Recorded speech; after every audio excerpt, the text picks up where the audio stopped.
Hello, everybody. Welcome to the Hunter Base podcast. What do Maverick Hunters do when they're not hunting Mavericks? They go back to the base, recharge, and shoot the shit. I'm your host, the most Zeromaster, and it's been a while. My apologies. Stuff came up. I was doing the summer, and the last 3 times I tried to record a podcast, it fell through. So my apologies. But today we have an impromptu podcast, but we'll get into that in a minute. I have 3 special guests. First and foremost, my brother, your brother too. It's brother Kirby. You know, if you had not introduced my name, I would have said, hi, I'm Chill Penguin, but that's okay. Of course you would, you fucking nerd. And then our second guest, he's been here before. He's the master of disaster. He's also a rapper. It's Doom TV. Hey, what's up? I'm the noise boy from the East. You fucking asshole. Wrong podcast. I like how I get it right. I finally get it right just on a different podcast. I'm gonna have Kirby send that clip audio and clip it and send it to Jordan. So every time you do it wrong, he just edits that in. Clearly, he's Spark Mandrill. No, that's not happening. And a very special guest. He's a frequent flyer, I guess you could say, of my Twitch streams, and he has donated so much money that I don't know. I think he can't afford his house anymore. So hey, it's Pure Fortune X101. Hey, it's Pure Fortune here. If you need some bits, I'm your man. I'm living on the streets now. He sold his house for bits. He's gonna sold it all. I had to hide my streams because I don't want him taking over the 30-bit top donation. Yo, but think about it like this though. He's gonna be in his cardboard box watching Oni make it to night 5. Yo, yeah, I saw that. Yes, I saw that. I know. So, yeah, before we start the podcast, Oni Rokaku decided to make a decree that if the amount of bits I've received gets to 20,000 bits, he will play 10, all. It was 10,000 initially. He said 10,000. He'll play Five Nights at Freddy's 2, and if he gets to 20,000, he'll play all of them and get to night 5. This is clipped. He said this. Yo, so Pure Fortune, you don't have to pay that much money. No, but you know. Like if you guys want to, and by the way, I've partially decided, like, any bits I get donated up until that amount, I'm gonna donate a good chunk of it to their wedding. So it's for a slightly good cause. Watch Oni get spooked. A very good cause, and the side of the wedding. Yeah, and I'm gonna give it to Kit so Oni doesn't spend it on gunplas because I know he will. Yeah, if we get to certain tiers, we can invite more people to Oni's wedding. After you gotta pay off his wrestle jar. Hold on, you can't make decrees for Oni. This is true. In any case, our topic of the night is half of us, 2.5 or 2.5 men. 2.5 men watched the new Nintendo Direct that just came out today, and holy shit, there's a lot to talk about. I have the order here. Just for clarity, Kirby and I both saw it. I just finished watching it, literally like a half hour ago. Pure Fortune skimmed it, and Doom has no idea what's going on. So this is going to be interesting. I just like to preface with, I wasn't trying to maintain radio silence. I was very looking forward to it. And I figured instead of me getting angry, like reading stuff, or me getting super excited, I'd like to share my God's honest excitement with some good friends. Okay, so I wanna start this off what kind of out of order, just this one little thing. Capcom, I want to talk to you for a second, okay? Uh-oh. Out of all the games you could have ported to the Switch, why DMC2? Why DMC2? Yeah, I saw that, and I'm like, I'm pretty sure everyone says that's the worst one. People say it's the worst one. I like it because it was a weird. This is the end of the series kind of game. And then oh shit, that's.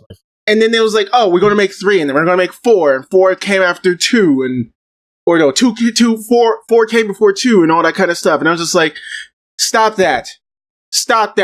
Timelines. That's not how they work. And that's weird. But no, Capcom, you have an HD collection for it. Why are you porting this single game? Big truth. Yeah, that's a good question, and one I don't think we're going to get an answer for. Unfortunately, I was going to air my grievances about Capcom on my own thing, but since we're in the podcast, just that was my problem with the entire direct. Believe it or not, that was it. Okay. Wait, does one have a port for the Switch, or are they just porting two? That is honestly a good question. Yeah, that is. Because I can understand if they've already ported one, why they wouldn't do the HD collection. But if you're just porting two and haven't ported one, why? I don't know, man. It's just weird. Like that was one of the weirdest things they announced. And the thing is, I heard a rumor about that, so I'm not surprised. But it's just like it's just so weird. Of all the ones to pick, the one that nobody likes, unless it's one of those remasters where they actually improve the game. But this isn't like I don't think this is a Castlevania: The Adventure Rebirth kind of situation where they made a good game out of a bad game. Yeah, I mean, is it popular in Japan? Like, because I get like they need to split kind of between two audiences. But if two is the one that's more popular in Japan, I can kind of see them doing it for that reason. Okay, to answer the question, yes, DMC1, the HD version is on the Switch. Okay, so that makes sense. But not the HD collection version of 2. They just said Devil May Cry 2. It's not Devil May Cry 2 HD. Could we assume it's going to be in HD though?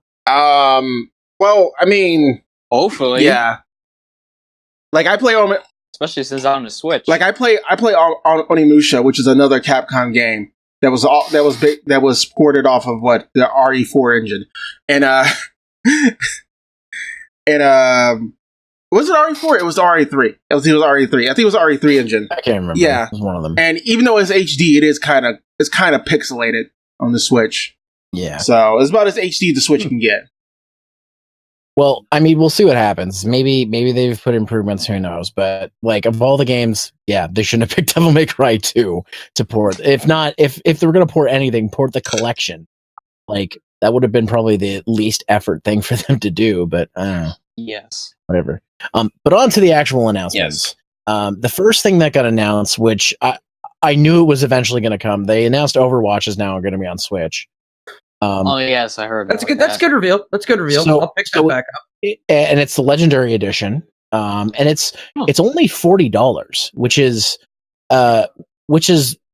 around the price it goes for on sale sometimes for just the regular editions. So that's not a bad deal. I might pick this up again for Switch because I have it twice already on 2 other consoles, and I'd love to play it portably. Though that begs the question, how's that going to work?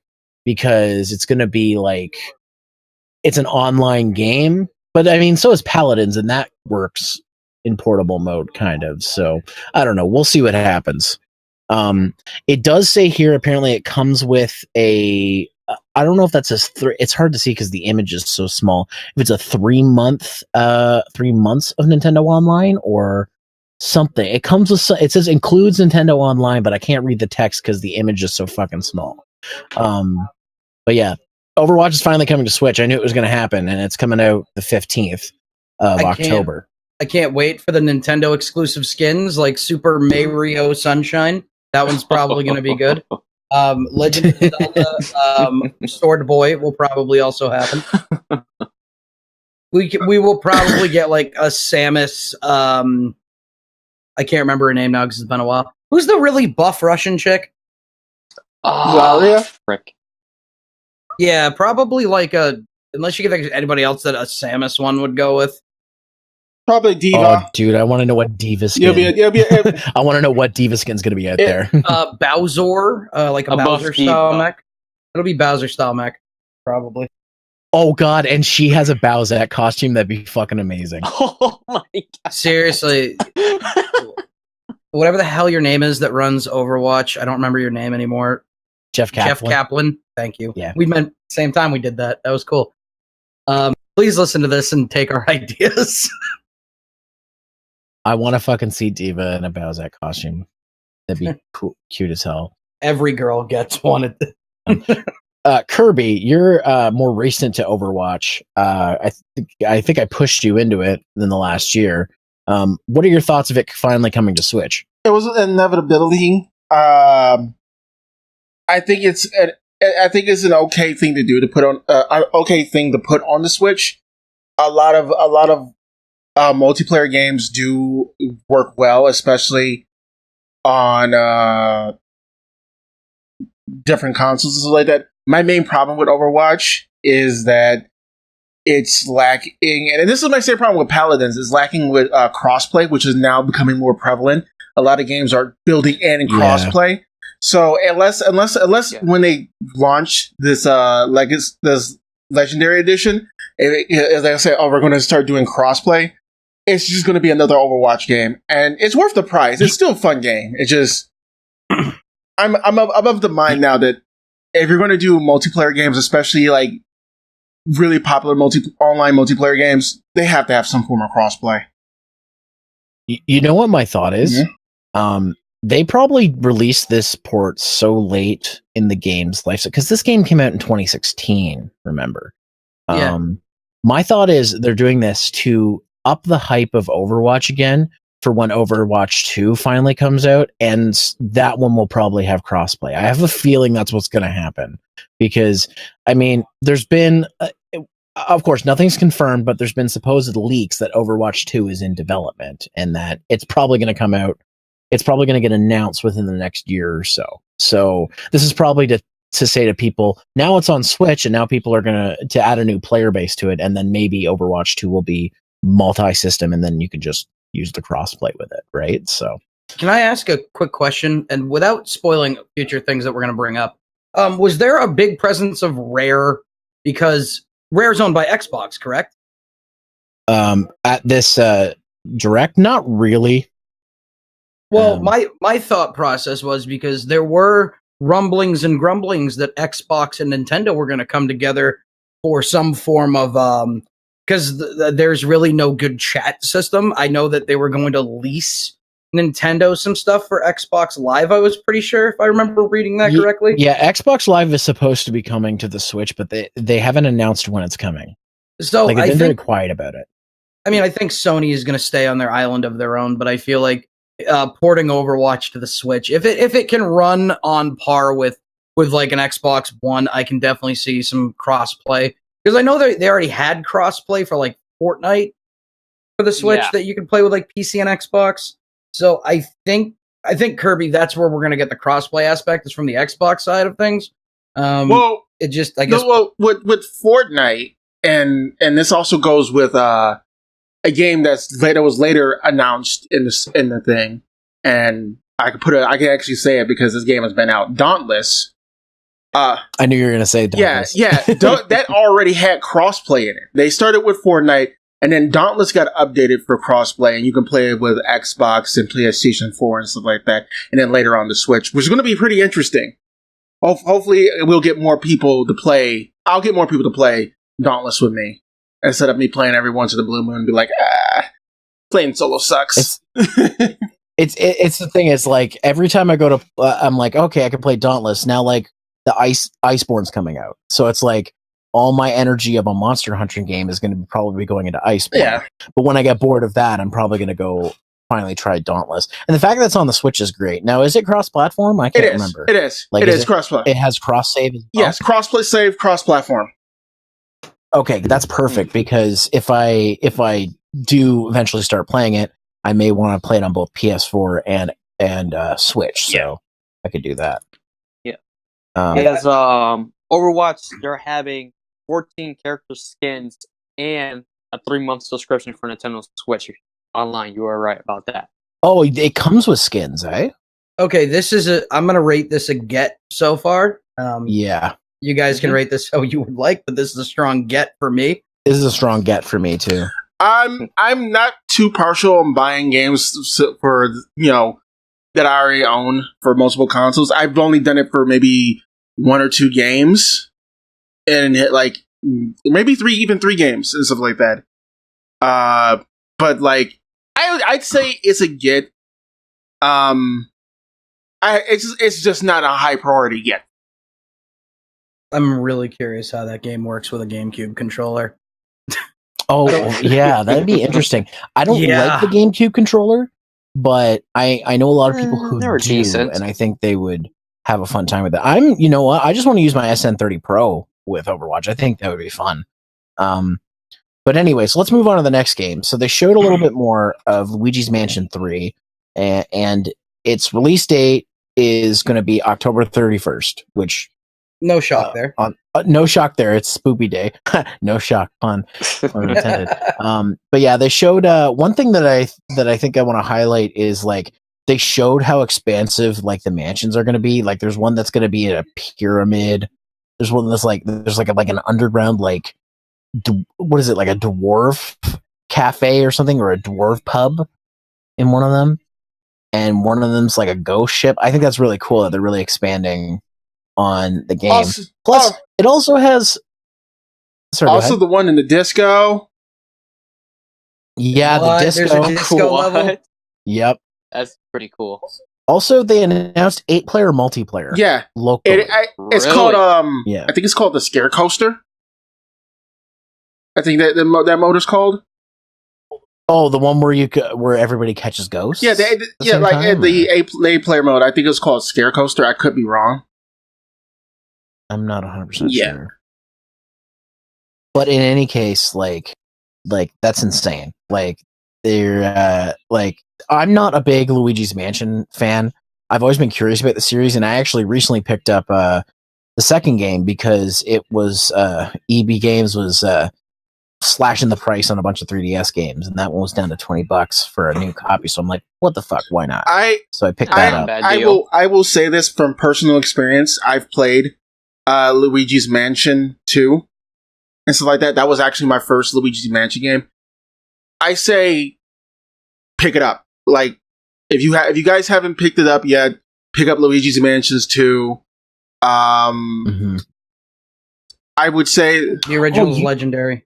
You know, be really cool. Like because I can record 3DS now, I could probably do a co-op of it at some point. Oh yeah.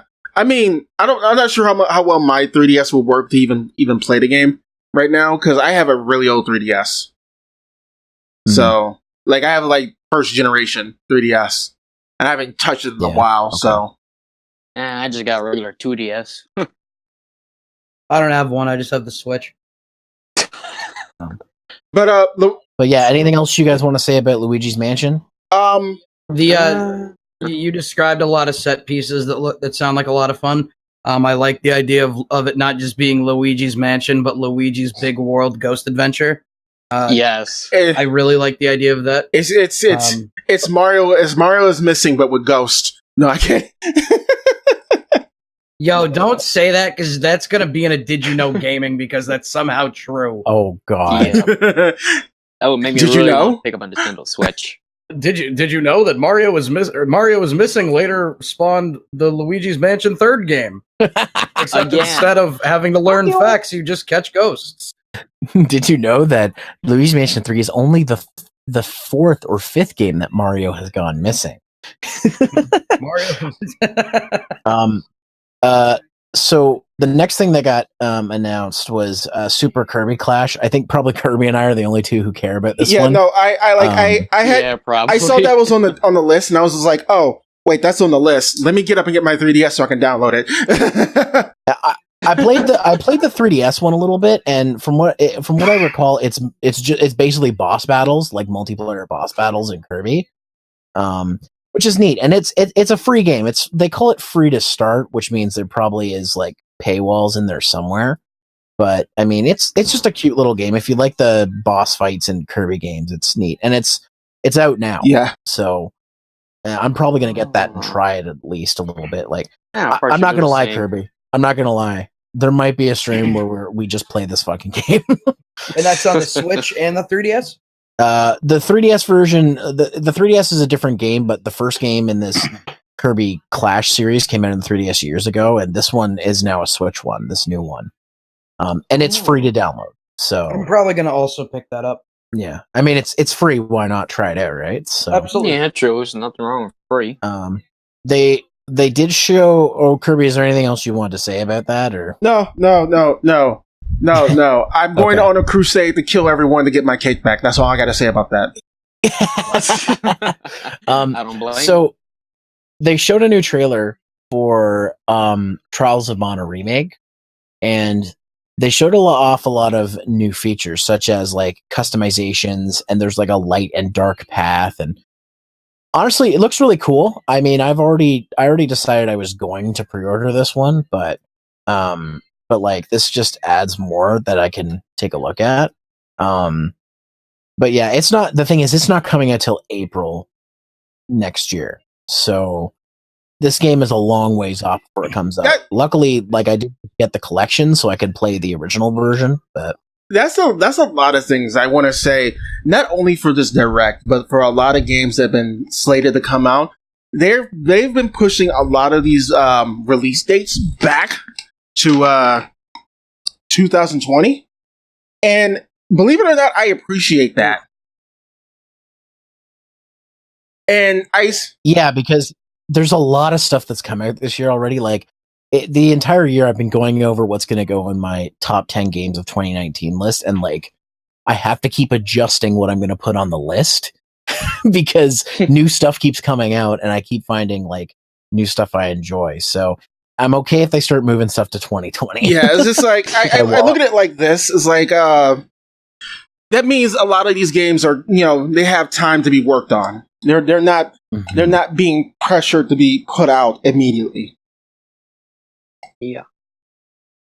So I wish, a lot of companies, did hold back a lot of stuff, but we all can't just be good developers.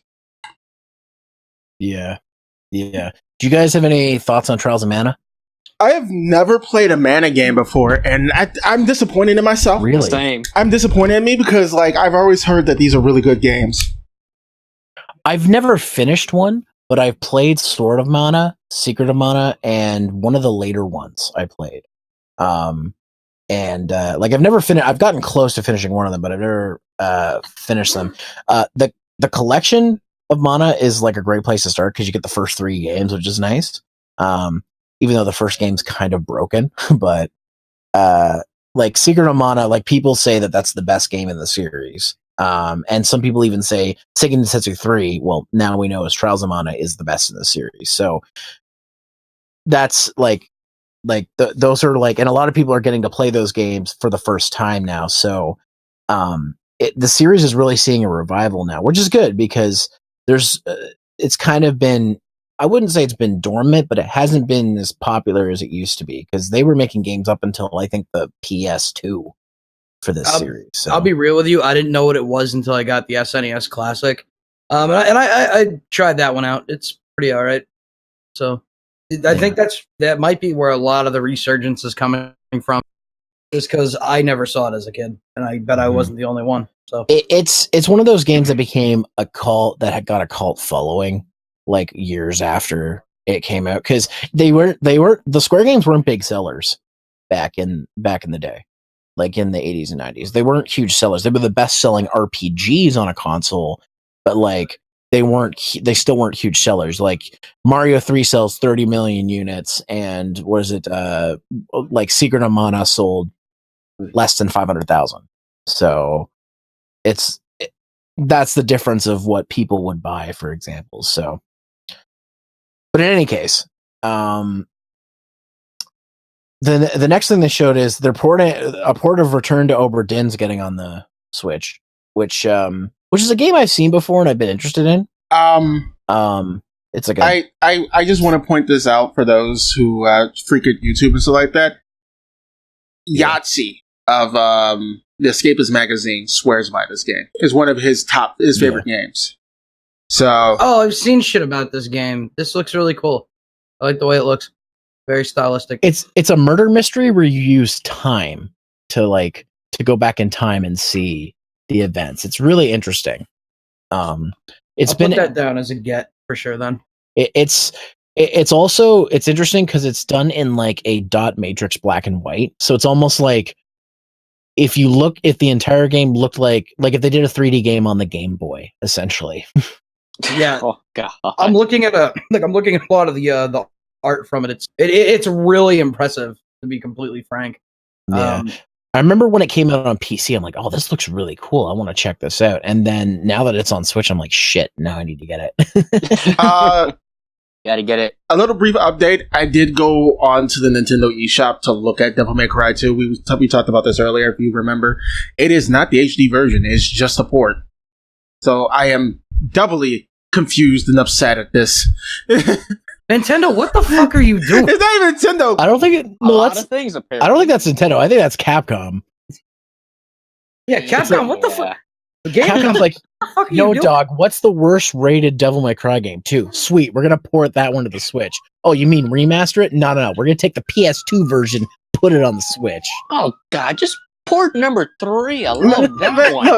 Look, okay, I need to go. I heard the siren of the cops. I can't stay here. Yeah, they're going to arrest Capcom for other dumb shit.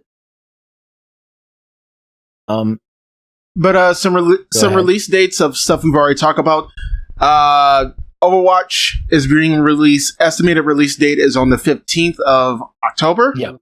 October, yes. I have not seen Obra Dinn, but Devil May Cry 2 is on the 19th. Mm-hmm. And yeah, I will announce more of the estimated release dates of these games as we go through. So I want to take a second to talk a little bit more about Little Town Hero, because this is Game Freak's other big game. For those of you who don't know Game Freak, they make the Pokemon main series games. Yeah. And this is their new game. It's kind of like, it's weird. It's like a weird strategy RPG. And like, it's hard for me to even describe, but it looks super interesting. I actually kind of want to play it. And it's a budget title. It's only like $30 Canadian. It's like $25 American. So this looks cool. And it's got this ability where like you can get into a regular RPG battle, or you can move to say with another. It all takes place in a town that you have to defend, and you can go with other villagers and team up with them to do extra attacks. It's really neat. I really want to give it a shot because it seems like such a cool concept. It is, and it looks like a lot of fun. The one thing I did go back and watch the trailer to listen to the music. The music is being composed by Toby Fox. If you know Toby Fox, he made Undertale. And it does sound pretty good. I do like the concept of everything and like how you can draw monsters over to other villagers for them to attack and stuff like that. It's pretty interesting. Release date is October 16th. So yeah. So it comes out in just over a month. And isn't that just such an interesting collaboration, having Toby Fox do the music for a Game Freak game? Oh yeah, sure. Like it's interesting. And like even if you guys haven't played Undertale, if you just listen to some of the soundtrack on that game, it's really good. Like it's really, really good music. So like having him do the music is like just a 1-2 punch. You got Game Freak, you got Toby Fox just punching people with good. So I'm really interested, and the fact that this is a budget title too makes it really appealing to me, which means I kind of want to like I might pre-order this one. definitely a get if you like RPGs, and you know. Yeah, if I'm reading this correctly, it's saying there's no really level grinding. It's more on ideas and strategies how to defeat each boss one-on-one. Yeah. Yeah. That's super cool too, because that's more and more games are getting less grindy, I've noticed. Yeah, definitely. But guys, we have to talk about Smash. Are you okay? Uh-oh. Come on. Ball is coming to Smash. We'll get to that. First and foremost, Banjo-Kazooie are out now. Good. I'm excited. I'm gonna play that afterwards. I might switch my okay, we're recording this the day of on the 4th. I said I was going to stream Power Rangers tomorrow night. No, fuck that. We're doing Smash. I want to tell you something that they're saying is coming out tomorrow too. It might hurt your idea of what you want to stream tomorrow. Make it really difficult. Mm-hmm. They're saying that River City Girls is coming out tomorrow. Yeah, it is coming out tomorrow. Oh, okay. But I pre-ordered the physical edition, so I'm not going to get to play it yet. So wait. So if Banjo's coming out today, what is Smash doing that I'm going to hate? Okay, so Banjo's out, and they announced the next new character. And by the way, the trailer for it was really fucking cool. It was. It just goes through all the like different King of Fighters characters trying to catch the envelope, and then it finally. I knew what it was gonna do. I'm like, there's one character they haven't shown from Fatal Fury and King of Fighters, and it's fucking Terry Bogard. And guess who's the next character in Smash? What? Fucking Terry Bogard. Yep. Okay, you win, Nintendo. You've officially got me on your side forever. Like I'm very okay with that. Terry woke up from his dream of when he got turned into a girl and had to fight in this weird place just to fight in Smash, which was another weird place. And Terry's just like, all right then. So other things about version 5.0 is they other than just like fixes and stuff, they added new DLC costumes. Oh yeah, there's a lot of them. And like, first of all, Goemon is one of them. I didn't know that. I did not hear anything about Goemon either, and that's only because Goemon has been dead for years, and now people are going to wear his corpse. Oh my god! Like the fact that that's in there is really it sounds really fun to me. It does. And then of course we've got Team Rocket outfit, which I think is really cool. I heard about it. Is it Team Rocket or is it Rainbow Rocket? I think it's just a rocket grunt, actually. Yeah, but like Rainbow Rocket had a different style of outfit for the grunts. That's why I was asking if it was Team Rocket, if it was Rocket Grunt or Rainbow Rocket Grunt. There's a distinct difference. I'm not 100% sure. I'm just looking at the information here now. I need to check it out then. Also, while I go try to look that up, why don't we talk about the elephant in the room of the third costume they announced? Oh, the third. Wait, you mean the third and fourth ones? Whoa, I only heard 3. So if there was a fourth one, I only heard 3. Yeah. Okay. Oh wait, I think Proto Man and Zero got announced already, right? Proto Man. I thought Proto Man was part of the Ultimate anyway because it was a costume from Smash 4. Oh, was it? Okay. Well, it's on the little image here where they announced stuff. But I know which one you're talking about. So they announced a Sans costume. What? And it comes with Megalovania, apparently. Yes. I'm leaving. So now you can now you can play as Ness, Sucky Ness, and Dead Ness. I wish this DLC costume came with a special ultimates, a special like Ultimate Smash or Final Smash where it just turns into like random mode from that fight in Undertale. That would be ridiculous. Could you imagine that in Smash? I mean, I get it. I get it. People really like Undertale. I guess the fact that I hate it shouldn't sway my opinion on the game. But. I know that the game is super, super popular, but I mean, after I played it, I'm like, you know what? I get it.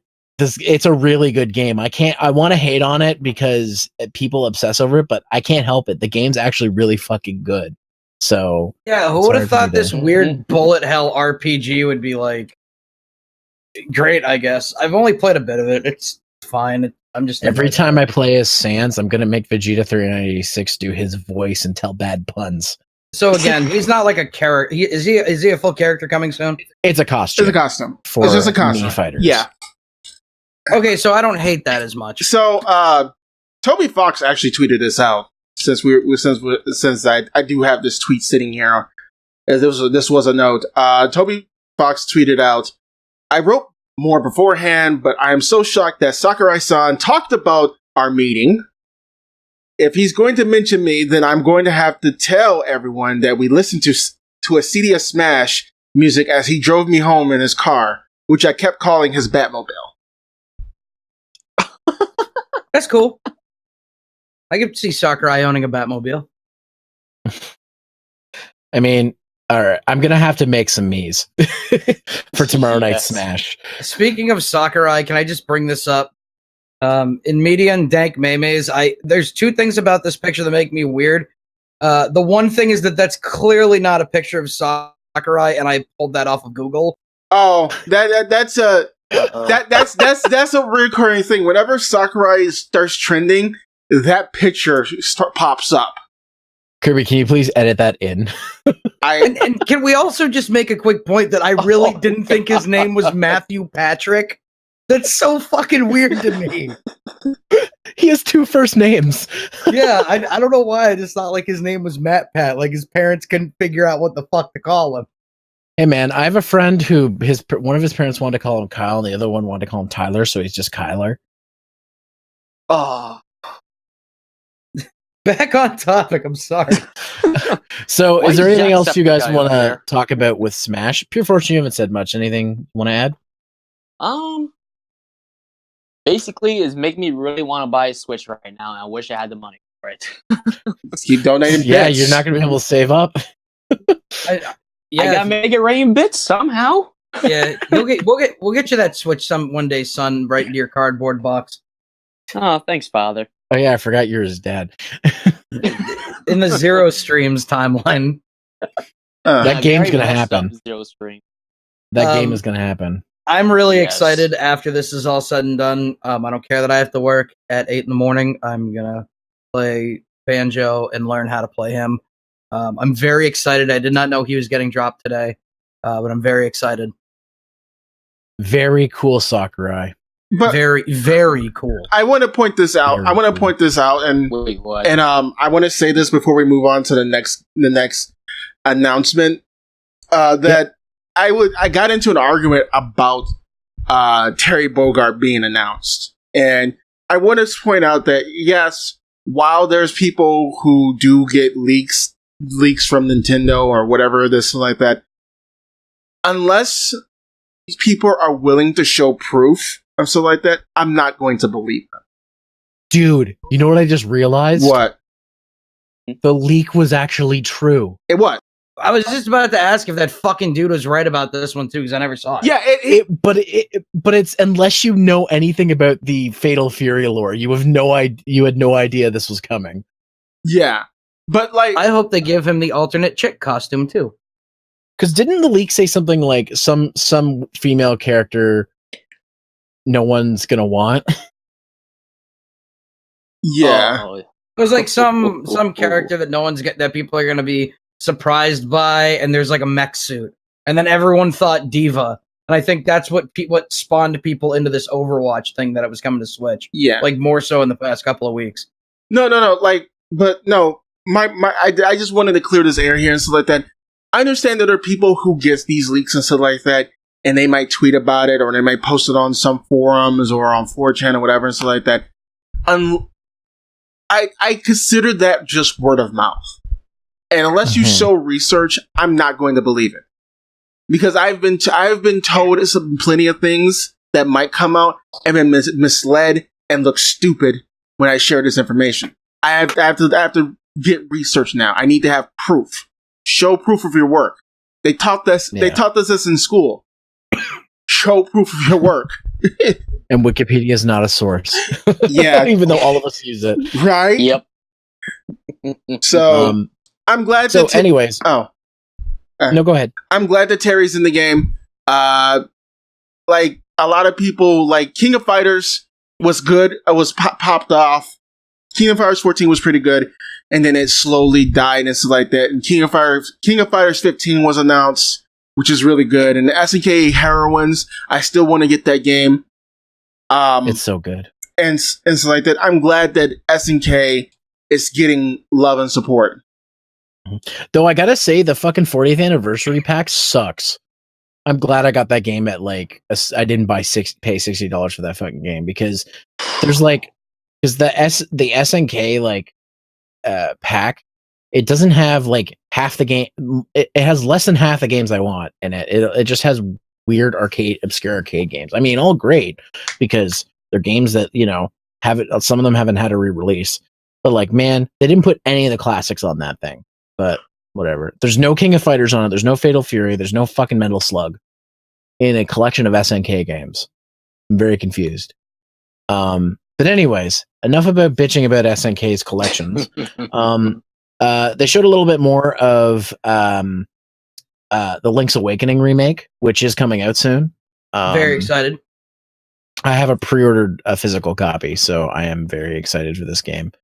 And it just looks so great. It looks so friggin' adorable. I want to play it now. That's a good solid remake right there. Because obviously I think a lot of people that wanted to play a handheld game still want it to feel the same. But I like it when they do shit and they update the graphics and make everything look nice and clean. It really does make it feel like it's a whole different game now. But as long as they keep everything core, I think people are really going to like it. Also, Kirby's in the game now. Yes, I am. What? Huh? There's a scene where it shows Kirby eating Link. Oh, yo, Link's epic yarn is going to be so good.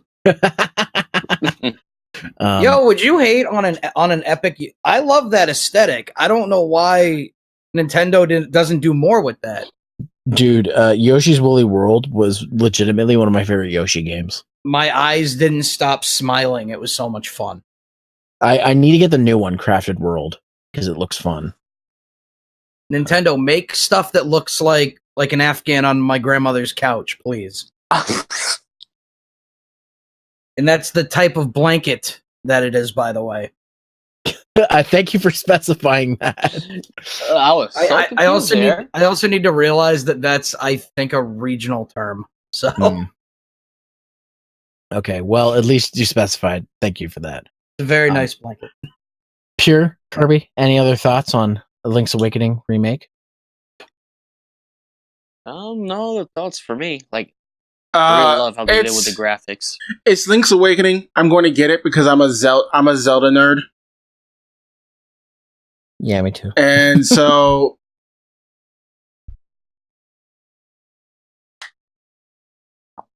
I'm gonna have to decide what I'm gonna want to stream after finishing Bloodstained. I'm either gonna have to do Astral Chain, Link's Awakening. I'm gonna have like a whole list of games I can choose from. Make sure you finish every single one. Thank you for that picture of the Afghan, the blanket. Yes. Wait, what? I gotta see it now. That is what it is in fact called, and yes, it does look like something that would be in a Yoshi Woolly World type game. That looks really comfy, actually. It's so funny. There's a lot of holes in them, but they're so warm. So more information. Well, more like a trailer of Dragon Quest XI S Definitive Edition for the Switch. They showed off a little bit more of the Dragon Quest V engine version, which is the Super Nintendo graphics. Oh, nice. And they also have a demo out, so if you want to try it, you can. But this is one. I'm glad I waited on Dragon Quest XI because I was going to get it originally when it came out, but I was just playing too many games at the time, so I didn't want to oversell it. But now I'm glad I waited because we're getting this definitive edition. It's actually, what's funny? I've considered doing the Super Nintendo version of it for 16-bit Winter because it qualifies technically. So I'm going to be adding new rules to 16-bit Winter. For those of you who don't know, every winter, every year, I guess from November until the end of March, do this thing where me and anybody else who wants to participate just plays 16-bit games throughout that time period, because winter reminds me of Super Nintendo. Yeah, staying inside because it's too fucking cold to go outside. Yeah. And also exactly. Santa brought me my Donkey Kong Country bundle Super Nintendo when I was like 6. So shout outs to Santa Claus. Shout outs Santa Claus. Come on the Very Noise podcast. We do. Hey, Christmas is coming. Maybe that'll be the Christmas wish. Maybe he needs to promote some stuff. Kirby, you play Dragon Quest 11? I've never played a Dragon Quest game. Me neither. I recommend 8 or hopping in on 11. They're fun. I've played them over at friends' houses while they were already playing it. Played for a while. I enjoyed it. It was fun. Don't play the NES ones; they're broken. All right. Well, with that, they announced a port with additional content of Tokyo Mirage Sessions Sharp FE, which is the Wii U game that is a crossover between Persona and Fire Emblem. Isn't that the dancing all night game? It is dancing, but it's still an RPG. It's hard to explain. And the funny thing is, the Wii U version I originally passed on, and because I passed on it, it then became incredibly hard to find. And I did eventually get a Wii U version that I haven't played yet, and now they've got this on Switch, and I'm like, do I want to buy it again? Part of me is like, yes, and the other part of me is like, I don't know. The other part of me is like, maybe I'll wait a little bit, but that bit me in the ass last time, so we'll see what happens. With Fire Emblem, you pretty much can't wait. Like, you have to jump on it when you can. So I may be opening my wallet to Nintendo once again for that game. As usual. Kirby, I feel like if they bring in enough new shit that it dignifies the purchase, then it's okay to respend money.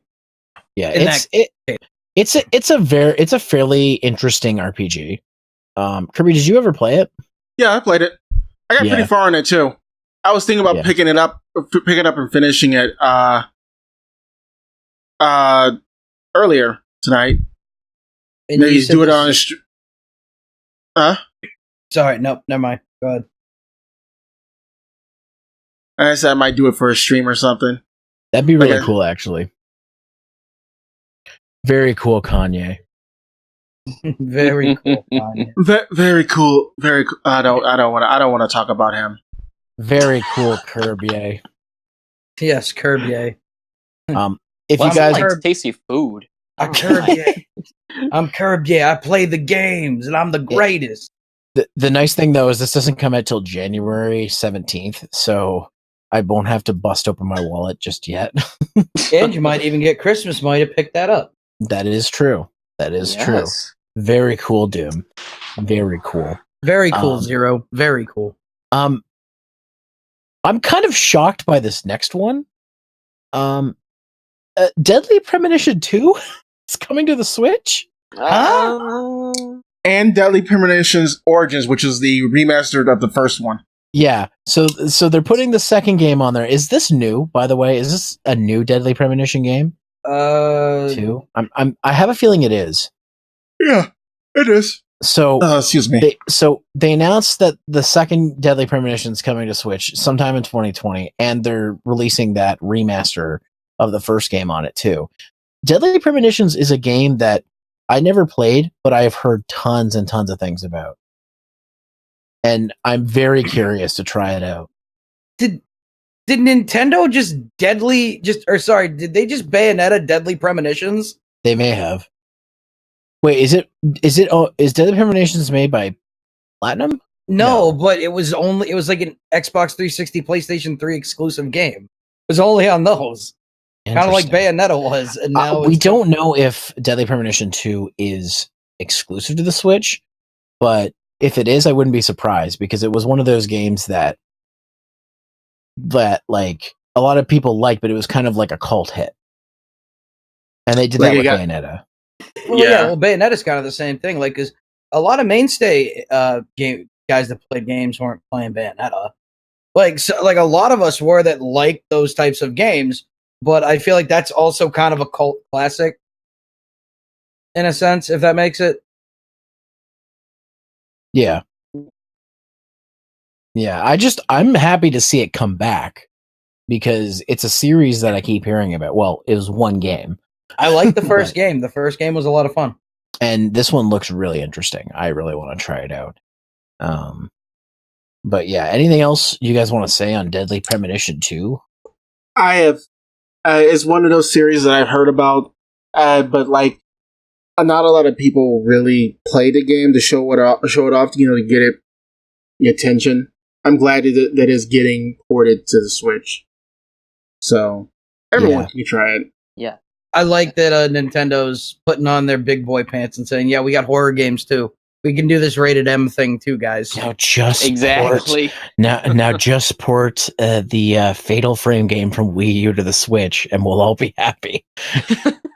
Because Darkwater was fun. You need a fucking hard drive to download that game on Wii U because it's too big for the internal memory of the Wii U. Yo, but what are they gonna do? Put it out on 2 discs? Or sorry, 2 cartridges? It would fit on 1 cartridge. The Wii U's maximum memory is 32 gigs. Oh yeah, that's right. Yeah. Yeah. God, that couldn't have run anything that I liked. Kirby, I think you know more about this game than I do, so can you take the reins for the next one? All right, so the next game that they announced was Divinity Original Sin 2. Personally, I did play Divinity Original Sin. It was it's made by Larian Studios, and they make RPGs, like traditional RPGs, like almost tabletop-ish. Yeah. And it's pretty fun. Like I'm glad that they're porting it out to the Switch. Like I'm glad that a lot of these ports are coming to the Switch. Also, this is the definitive edition, so it's got extra content coming as well. Right. And yeah, no, I do recommend it. It is a get. It is a get, especially if it has online play, and especially if they add up to 4-player co-op to it. One main feature I do want to talk about, though, is they announced in the trailer that it's going to have cross-save with the Steam version. So if you already own the Steam version of Divinity Original Sin 2, you could port your save file over to the Switch. That's pretty cool. That's pretty. Because most people I know who play Divinity Original Sin 2 played on Steam. So yeah, it was like the original Divinity Original Sin. The Divinity series has just been around for a long time. It's just as old as maybe the Baldur's Gate series. Might be a little bit younger than that, but it's still they're all great games. Oh, I have played this game. Yeah, I'll give this a mild for the next one. Well, something you might not give a mild gander at Doom, and I just spoiled what it is. Doom 64 is being remastered for Switch. That's a get. Yes. That's a fucking get. I mean, as soon as I saw that, I'm like, yep, just take my money. Bethesda, it's okay. It's okay. Fallout 76, I forgive you. Doom 64. Yo, at this point, id and Bethesda can slap the Doom moniker on fucking anything I'm buying. The thing that's great about this is Doom 64 it uses a special Doom engine that was made for the 64, and it's an original game. And I think a lot of people don't realize that it's an original Doom game. And they fixed the lighting problem. Oh yeah, and it's better than Doom 3. Yeah. So the fact that this is getting ported, this is like something I want. But please, Bethesda, don't do the Bethesda.net account bullshit like you did with the re-release of Doom 1 and 2. No, you have to log into our accounts. This is what we want. Popularity. This game looks fantastic, by the way, in high definition. And it's not like they up-resed it. It's not like they remastered it. They just up-resed the graphics, so it still looks like a fucking 64 game. Yeah. Oh, I really like how this looks. Mm-hmm. Oh yeah. And you can see now. Yeah, dude, this looks awesome, actually. Good job, Nintendo. Shout outs. Yeah, don't think Bethesda, it's all Nintendo. Yeah. Nintendo made it happen. I'm pretty sure Bethesda forgot this game existed. And it does it comes out November 22nd, if anybody wants to get it, which I probably will be. Well, they screwed that up. That would have been a great great Halloween one for me, so. Sorry, Kirby, you're trying to say something there? Oh no, I didn't realize you was going to go on more about it. I wanted to open up for the next game, actually. You did? Pure Fortune, do you have anything you want to say about Doom 64? All I remember is about Doom 64 that I really wanted as a kid. My mother says no, just because how it looks involves hell, and we're a Christian family, so it's a big old no. So I was very disappointed. Dude, I was part of a Christian family, and they let me get away with watching horror movies and playing Mortal Kombat. So I don't know what happened to you. That's kind of funny.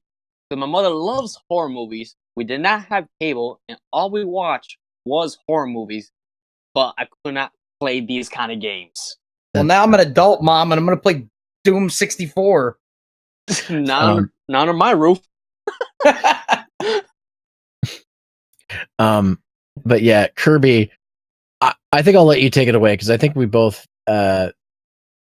have interesting stuff to say about the next game. So, guys, you want to play Rainbow Six Siege? Kind of. Do you want to play Rainbow Six Siege but free? Yeah. Huh? Yes. Yes. Welcome to Hi-Res Studios, where they make games like that, but they end up being better than what the games that they're trying to kind of make themselves. Wait. Rogue Company is free? Rogue Company is going to be free to play. Ooh. Wait, really? It is an online game. Hi-Res Studio, I need you to understand this. Hi-Res Studio is the company that makes Paladins and Smite.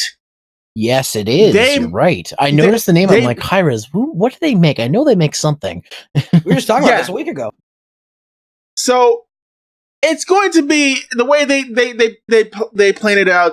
You're playing in these mercenaries. You do these objective-based games and stuff like that. It is Rainbow Six Siege, just made by Hi-Res Studio.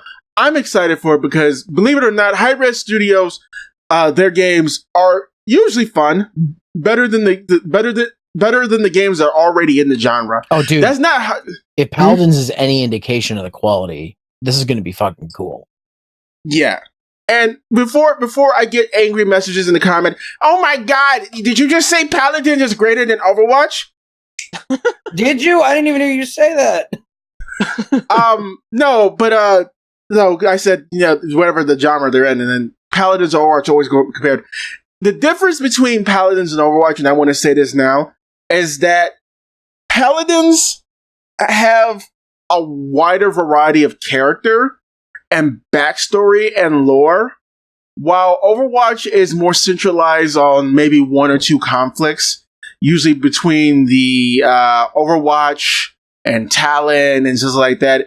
It's just like Overwatch is a glorified cops and robbers show. Yeah.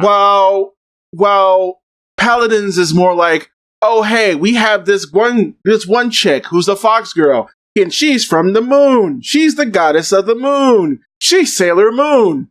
But Fox Girl. Also, we have this undead pirate. Oh, we also have this guy named Fernando. Fernando as best girl from that game. One thing I did want to mention though is that I've kind of gotten tired of people like comparing Paladins and Overwatch, because you know what it is to me? It's like comparing Mario to Mega Man X. Like they're two. Yeah. They're both technically side-scrolling platformers, but they're very different. So yeah, and they're both in the same. So what I'm trying to say is they're both in the same genre. They're both hero shooters, but they play slightly differently. So I like both games. So and I do recommend, if you guys ever catch me on my streams, to come play Paladins with me, because I do play Paladins and I do get upset. Doom can attest. Kirby, you're doing me a solid by recording and editing this podcast. Advertise as much as you fucking want. But no, it just honestly, yeah, like it's basically going to be Rainbow Six Siege. The way it's being framed, and honestly, I'm going to enjoy it. I'm going to play the mess out of it. And I'm hoping that it's going to be not only announced for other consoles, but also cross-platform. Mm-hmm. So that's a get.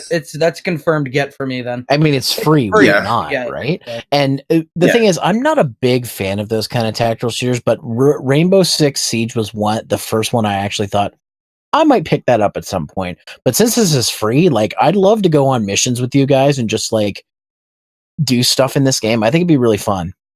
Yeah, I mean, So- I like Siege a lot more than I've liked any Call of Duty game. So, I mean, it's fun to have a realistic shooter that is fun and isn't just the same repetitive shit over and over again. Like they did enough with Siege to make it feel like it was something new. So, yeah. The last couple of squad shooters that I actually played. First off, I think it was called Black Light Tango Down. That was pretty fun for the most part. Kind of pay to winish, but not so much. And the other one was the Ghost in the Shell squad shooter that I do believe is now offline. But that was pretty fun, being able to play as some of the more iconic characters from Ghost in the Shell. But no, squad shooters have always been my thing. I love playing games like Rainbow Six and stuff like that. I also was playing what is it? Tom Clancy's Wildlands not too long ago, so that's also a thing. But yeah, no, this is also good for me.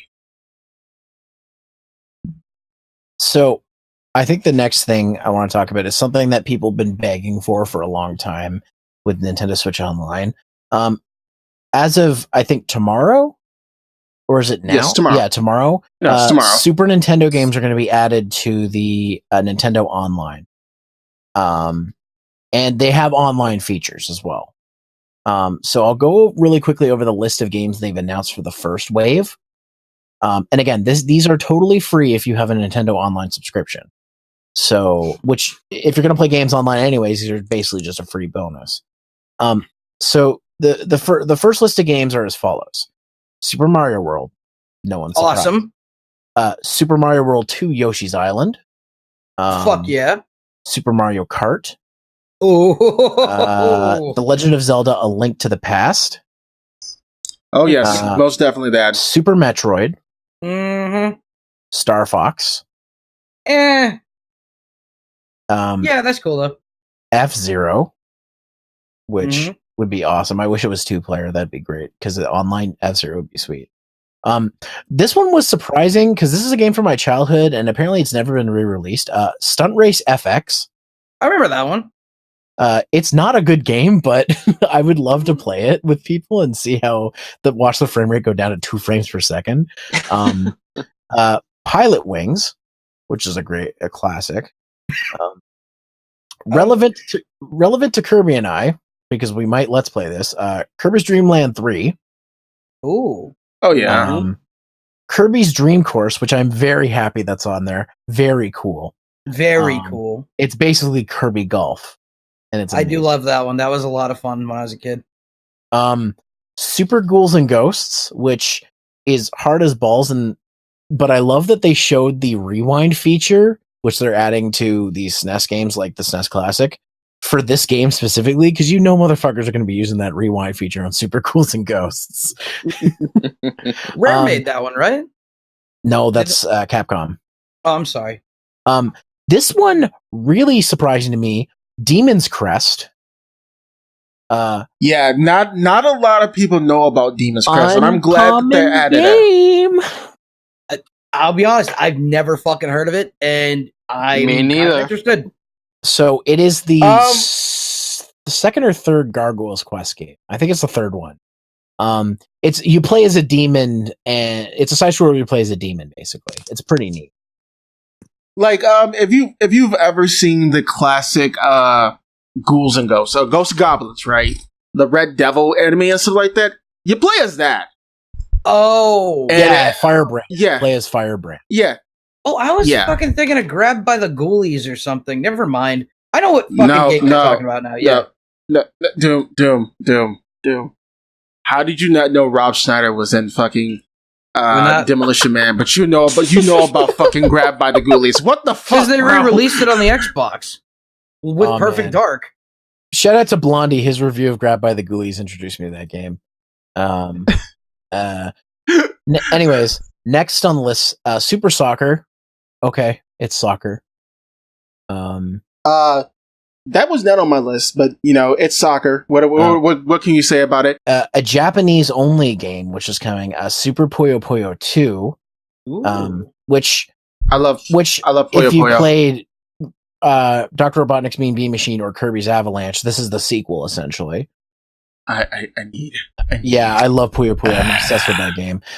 Another Capcom uncommon game, Breath of Fire, which is what got me really excited because I have Breath of Fire too, but I don't have Breath of Fire. So, when was the last time they released or re-released Breath of Fire game? That is a very that is a very uncommon game. Breath of Fire was the last time they released it. And wasn't that a port of the PlayStation version or no? I can't remember. I have Breath of Fire 2 because I got it on a repo cart for SNES, but I don't have the first Breath of Fire. Other than my brother has the GBA version of it, but I want to play the SNES version. So this is great that that's on there. One that's kind of surprising to me and is actually a really great game, Brawl Brothers. It's a beat 'em up. For the SNES, it's part of the Rushing Beat series. I am going to be doing a video series review on those eventually, Rushing Beat games, but Brawl Brothers is probably one of the better ones in the series. The Rushing Beat series is Brawl Brothers, the Peacekeepers, and I forget the name of the first one. I'm trying to remember it. But in any case, it's an overly 90s beat 'em up. It's real fun. Super Earth Defense Force, which has nothing to do with the Earth Defense Force games that have come out in the last few years. This is a shoot 'em up, so that's on there. Super Tennis, it's tennis. Tennis. And this one, I was kind of surprised they picked this game out of the ones in the series, but Joe and Mac 2, Lost in the Tropics. Huh? So the third game in the Joe and Mac series, even though it's Joe and Mac 2. There's one game on that was not on that list, and I'm hoping they release later. And that's only because I love the series, and I would want to have that with me everywhere I go. They did not announce Donkey Kong Country. They did not. Oh yeah. They also didn't announce. Call me out if I'm wrong. They didn't say RPG, did they? They said an RPG. Super Mario RPG. Oh, yeah. Super Mario RPG? That's what they didn't. But that is a good choice for that. Yeah. Personally, I want Mega Man X 1, 2, and 3, but I mean, they came out in a collection, so it's not. I was about to say. That can be third on the list because I really think it should be Donkey Kong RPG. That one. Yeah. I'd like them to. It's probably not going to happen. But I'd like them to put the Super Nintendo the Super Nintendo Fire Emblems on here, but they probably won't be in here. See, if this is like the Nintendo release, it's going to be regional. And the nice thing about this is you don't need to have separate Nintendo subscriptions or have a family Nintendo subscription to get Japanese or European games. You just have to make an account for a Japanese account and a European account. And what you do is when you launch the NES, for example, like Jakato showed me this, the Famicom games, when you launch it, you just pick the account that you have the Nintendo subscription with, and it gives you access to all the Japanese games, which I hope they do the same thing for this, because that'd be really cool, because I could see the Fire Emblems getting put on the Japanese side. But even though they'll all be in Japanese, but I think that would be really cool. Very cool, Nintendo. Very cool. Very cool. They also announced a new. Just right. What was that? Sorry, I said just right. They also announced a new controller to go along with all this. It's a Super Nintendo controller, a wireless one with an actual D-pad. And it has Z buttons on it, as well, I believe. But they didn't say if it's compatible outside of just the Super Nintendo games. That's the thing I'm concerned with, because the NES controllers they offered last time for exclusively for Nintendo Online didn't, unless a programmer programmed them into a game. So, I mean, with the potential with a wireless Super Nintendo controller, programmers might start putting them in their games, but like they don't count as a classic controller most likely, or not classic controller, a pro controller. You know what I mean? Yeah. Okay, this actually looks cool. I'm pro this. And this comes with your subscription, like not the controller, but the Super Nintendo games. That's just really cool. Yes. And the controller is $30. The controller is a get. The controller is a get for sure. I kind of want it, but I also have my SN30 Pro, so I kind of already have a Super Nintendo controller for the Switch. But I mean, I don't know. Maybe I'll get this for multiplayer games in case me and a friend want to play a Super Nintendo game. I would love to play Mario Kart with all you guys. Let's go. I mean, if that's going to be Mario online, Kart. pretty sweet. Wait, did you say that you can't do F-Zero multiplayer like online? F-Zero, the first F-Zero does not have multiplayer. Oh, so we're probably not. We probably wouldn't be able to play online with like everybody. Yeah, right? the later F-Zero games like BS F-Zero and F-Zero X, they do have multiplayer, but the original F-Zero does not, which sucks because if it did, we'd probably be able to play that one online too. That'd be cool. But yeah, Nintendo, it's about frickin' time. This alone could have done its own fucking like stream. I can't believe how much Nintendo's giving us in one direct. Yeah. Speak of giving more stuff for free, they've announced a new update for Tetris 99. For those of you who don't know what that is, that's Nintendo's answer to Fortnite. It is a battle royale of Tetris. And they've added quite a bit of stuff. They're also the one thing that's interesting to me is they're releasing a physical version of Tetris 99 with the DLC included. But this game is totally free if you don't want the DLC. It just comes with your Nintendo subscription. So you do not need to have to purchase it. Like the physical thing is just like for collectors essentially. But there is new DLC coming as well. They're adding in some new modes. I think there's an 8-player Tetris mode now where you and your friends can play against each other on the same system or on multiple systems, I guess. I think it is. I'm screwing this up. Kirby, help. The update 2.0 will have local co-op, up to 8 players, and is 8 players against. It could be against each other or against bots up to I think 90 bots. So like an actual Tetris thing, Tetris 99 thing. It's going to come with new skins. Some of the skins they showed off was a Mario skin and a Zelda skin, and it comes with actual sound effects from the game. Wow, that the skins have, so it's pretty interesting. There is a new mode, which is basically if you're in the top percentile of Tetris 99, you can enter this mode, and it's basically the best of the best. It's basically a ranked mode. Okay, so once we become youngster Joey's Raditza, we can become great at Tetris 99. Is that what you're telling me? Yes. Okay, cool. Which are 3 IBs at 31. Yeah. By the way, that was special attack and speed for those who don't know. It's just when you said the top percentage, I couldn't stop giggling. It's the top percentage. My Ratata will reign supreme. But no, if you haven't gotten Tetris 99 just yet, I do believe the offline mode is still $5. The title update is going to be free, and this is going to come with free updates.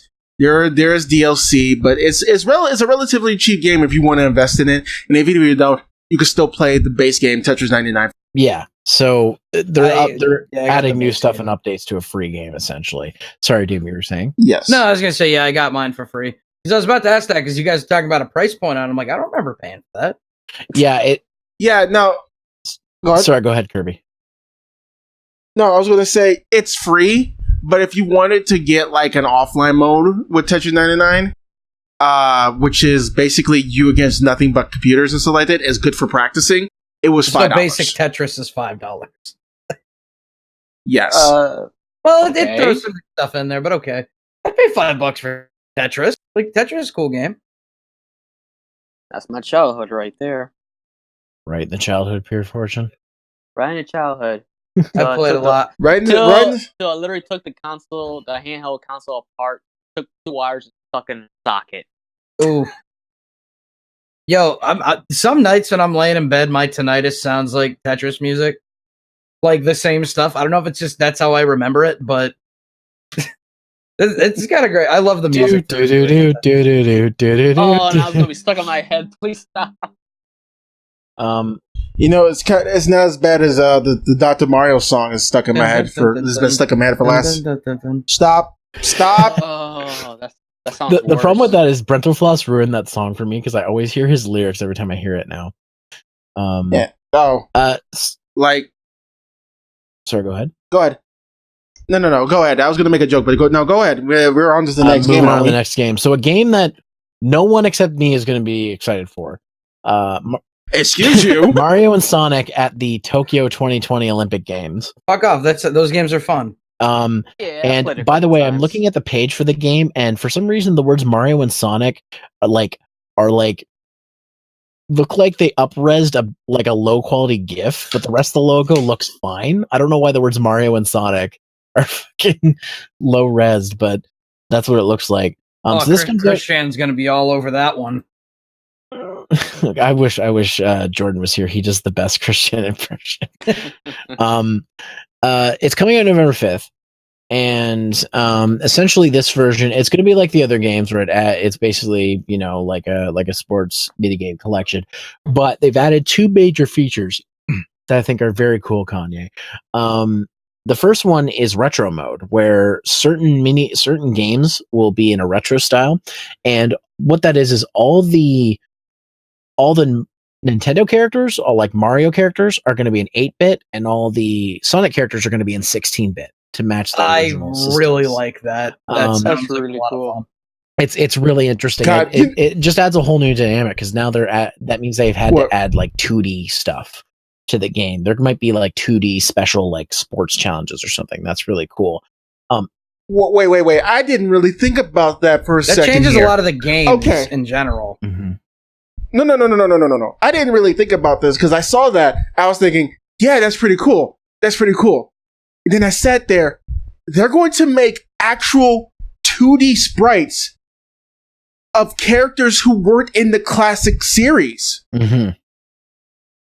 So we're going to get actual Sega-approved sprites of Shadow, Blaze, Silver, Vector. Vector was in Vector's in Chaotix. Yeah, he's also in, I believe, those games though. No. He is in those games. No, I'm talking about they're going to be 16-bit versions. Oh yeah, because Chaotix wasn't. Okay, I get what you're saying now. Yeah, like they're going to probably use his an edited version of his 32X sprite. But no, Shadow, Blaze the Cat, and 16-bit. It's going to be I'm getting in this game. No, this game will be great. Calm it down. Well, to be fair, Blaze is in Sonic Rush, so I think she already had a 16-bit. No, Sonic Rush is not 16-bit. It was 32. It was 64-bit. Yeah, it was 64-bit. Nintendo, if you put Charmy, that was 32-bit. I'm going to hate you. The thing about this that I'm thinking about, I'm like, first of all, all the Sonic characters are broken because they all run faster. But the other thing is that if Silver's in this game, that's not fair. He has psychic powers. Shadow has fucking boots that make him hover. It's no use. No, but here's the thing. Here's the thing about the Olympic Games and stuff like that. All the characters are given limitations on what they can and can't do and stuff like that to make it fair. Just a joke. And okay. Oh, you see, once again, I don't get the joke. That's the joke. I didn't die, though. Serious. It was just a joke. I'm serious, but it's RBB, though. Don't put him in. So the other feature that is interesting that they added in was they added a story mode to it. And much like the story mode in Mario Maker, this actually makes me want to get the game a whole lot more. I own the first two Sonic Olympic Games, but I only bought them because I thought they were going to make great Power Plays episodes, but nobody wants to fucking play them. which sucks because I know that once people start jerking off Wiimotes, they're going to want to play it. Because that's the first game, that's all it is. Oh. You just jerk off. Oh, yes. Please. Motion controls. With my Wii. What are you doing here? I'm trying to play Mario Sonic and Olympic Games. Mom, I'm just playing with my Wii. Oh, we need to take you to the church. No, Mom, no, it's a video game. Oh, not that Wii. I'm sorry. I didn't mean to get real about my childhood there for a second. That's not true. No, ma. It's okay. I don't want to go to the church. But yeah, I want this, and I just hope this time people will want to play with me. Can you want to run that one back real quick so it doesn't sound that bad? Pure Fortune, what do you think of this game? Thank you, Pure Fortune. It's like I got lost after Doom said, "Mom, I'm just playing with my Wii." I'm like, my mind just blanked out. Like, I need to get that out of my head. I'm sorry. I'm sorry. You're just comic relief. That's all. Thanks, I say. Man. I try. Ooh. So, moving on, we're almost finished. They announced there's a prologue demo coming out very soon for Daemon Ex Machina, and here's the thing: I saw that new trailer they showed, and man, the game looks fun. But I hope to God they fix things, because when I downloaded that demo, the first demo, I was not impressed. I was like, there's a reason I didn't re-upload that stream VOD, because I wasn't really enjoying playing it as much as I thought I would, and it had a lot of issues, and I'm like, the demo makes the game, or not demo, sorry, the trailer makes the game look so good, and I'm going to get this demo, and if this demo disappoints me as well, I'm just going to be like, I got to give up on getting Daemon Ex Machina, because I like this game, I want to love it, it looks really cool, but it does not play the way it looks. And I just am really concerned. I really hope that they made some improvements, that they listened to the feedback. They said they were. They listened to the feedback everybody was giving, because it's just too slow paced in the way it is right now. So maybe I'll be eating my words after I play the demo and be back on the, okay, I want this game. But this was probably an example of a game that I was kind of too hype about. So we'll see what happens. The new demo is coming out soon, which is a prologue. And if you play through the prologue, it affects things in the main game. So I'll probably be at least trying that out to see if I want to play it. But yeah, they showed another trailer, and the game still looks really good. I just hope it plays as good as it looks. Did you guys play Daemon Ex Machina at all when the demo was out? Not me. No. I didn't have a Switch when they came out. So okay, yeah. It does look interesting. I have been playing a robot game. I'm not going to talk about it here, but it does look interesting. I will be looking into it later down the line. This looks fun. Yeah, I could probably pick this up. Yeah. So out of fucking nowhere, Star Wars Jedi Knight 2 Jedi Outcast has been ported to the Switch. Huh? Yeah. Yeah. The one thing I did notice about this, which made me slightly okay with this, was the fact that the graphics did look a little touched up, and it was no longer locked to 30 FPS. Yes, that is true. The game's been up-resed a little bit. But one of the screenshots is scary. Let me just show you guys in the Media and Dank Mason. You might have to put this on the screen when you edit. Look at that face. Yo, he looks like Mac from It's Always Sunny. If you could put a picture of Mac up next to him. This even sounds like this even sounds like something Mac would say. I'm no Jedi. I'm just a guy with a lightsaber and a few questions. Look like he has buck teeth.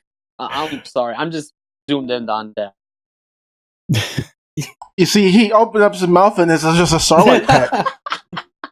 His lips and teeth aren't rendered on the same track. That's why it's doing that. He needs a carrot.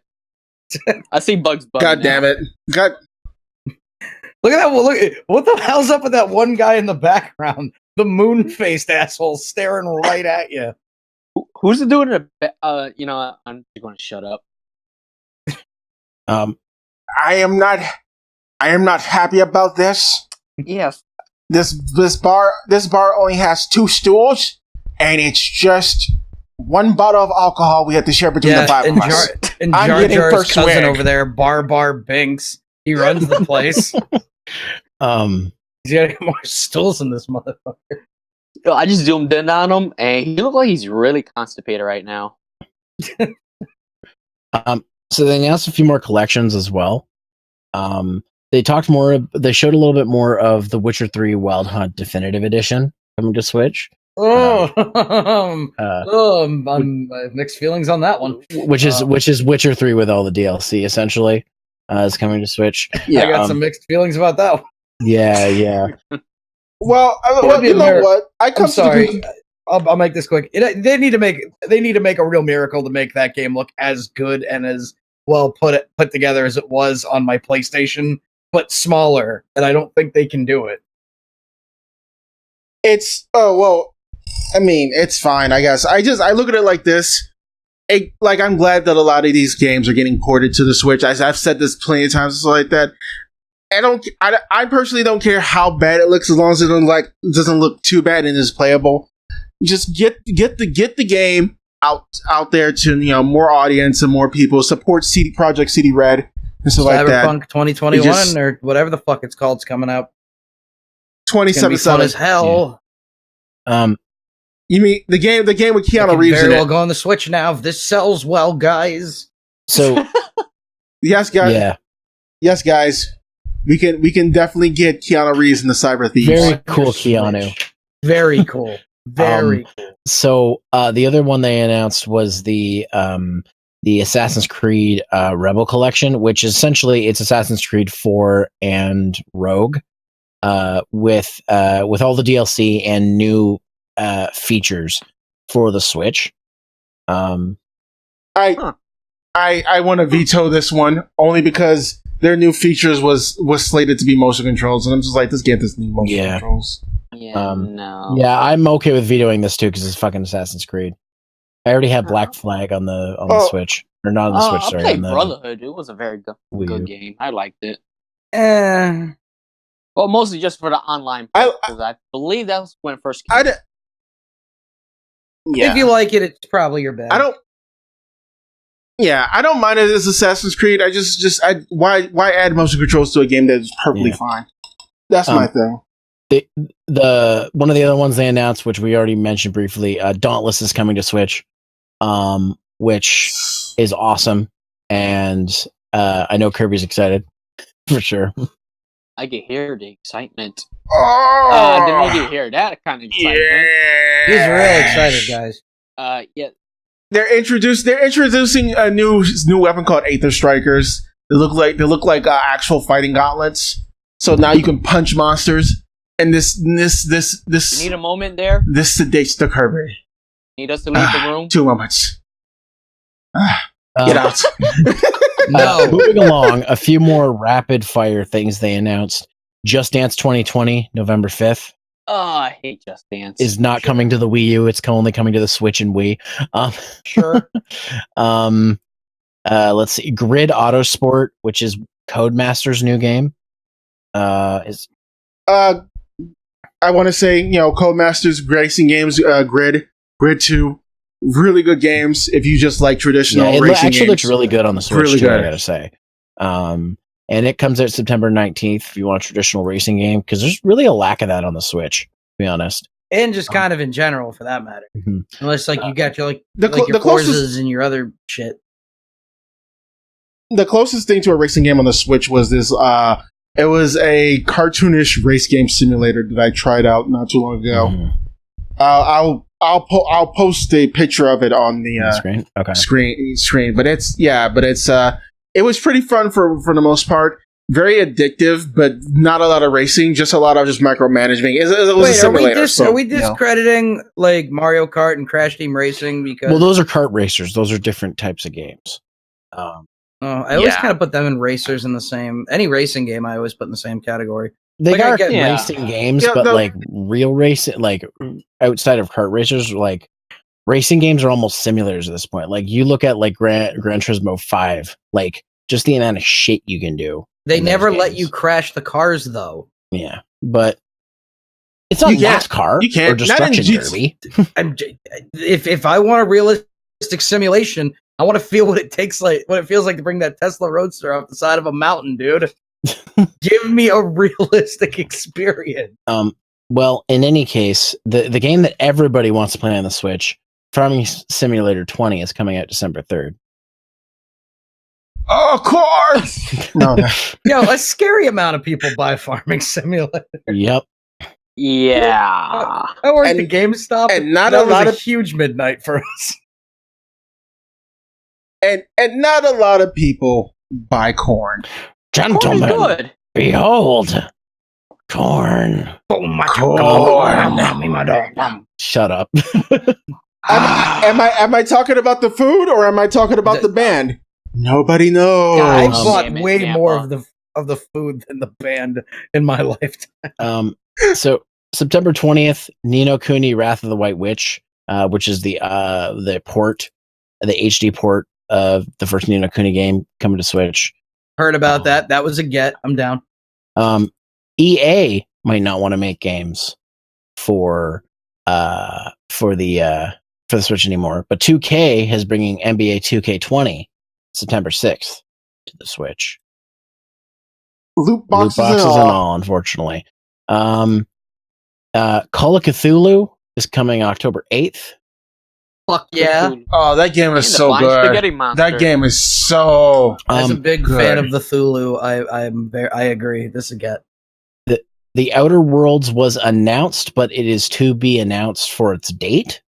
So that is, for those of you who don't remember, the Outer Worlds is Obsidian's fucking Fallout. You know, the original creators of Fallout, their new Fallout game, which is better than the Fallout games. Oh yeah. It's coming to the Switch? Yeah, it doesn't have a release date yet, but it is coming to the Switch. And as long as it looks good and runs, baby. It looks all right based on the trailer, but we'll need to see when it comes out. And of course, on the 19th, Devil May Cry 2 comes out for the Switch. It doesn't exist. I have a problem with some of these big budget games downgrading to the Switch. And I'm not saying anything bad about the Switch, but come on. Like, do you guys really think Obsidian is going to run that? Here's the thing. It's not downgrading to the Switch. It's who knows how to program properly for it. Mortal Kombat 11, it was an improper, was bad coding on the developer's part. But there are games like Doom, it looks nearly the exact, like Doom 2016. Like it looks nearly the same. But at the same, and I'm sorry, I really don't mean to cut you off, but you have to also think games look better from 2016 as to now. Like, I know that's not that much time ago, but think about it. The Switch is limited in what it can do. It's a very powerful little piece of equipment. But a lot of these games, if you're looking at game size and what they're doing, when you get that new fucking, I forget what the last big, huge game that was announced was for, like, PlayStation.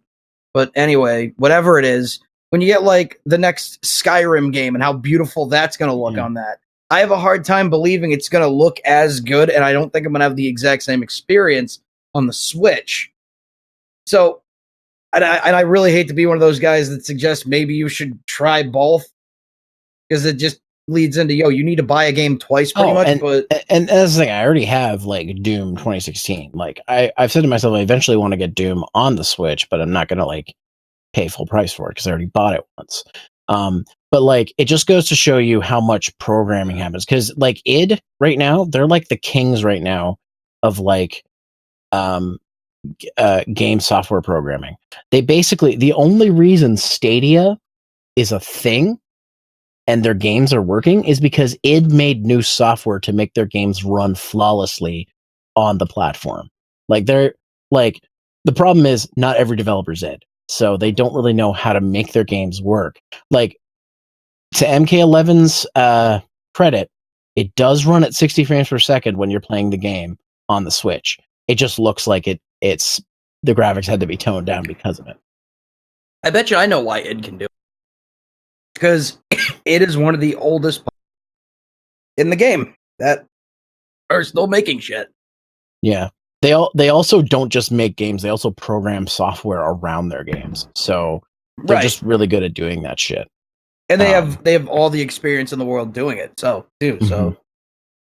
not to delay any further, Vampire was also announced for October 29th for the Switch. I've heard some good things about that game, so I'm kind of interested. It's a game. Yes, it is a game. You are in fact correct. That's about my opinion. Button. That's my opinion on it. It's a game. And the last thing they showed was a remastered port of Xenoblade Chronicles. Ooh, coming to the Switch.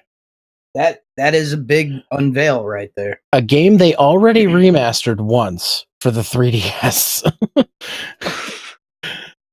And one of the most anticipated games on the later Wii releases is getting a definitive edition coming in 2020 on the Switch, which I'm very happy for.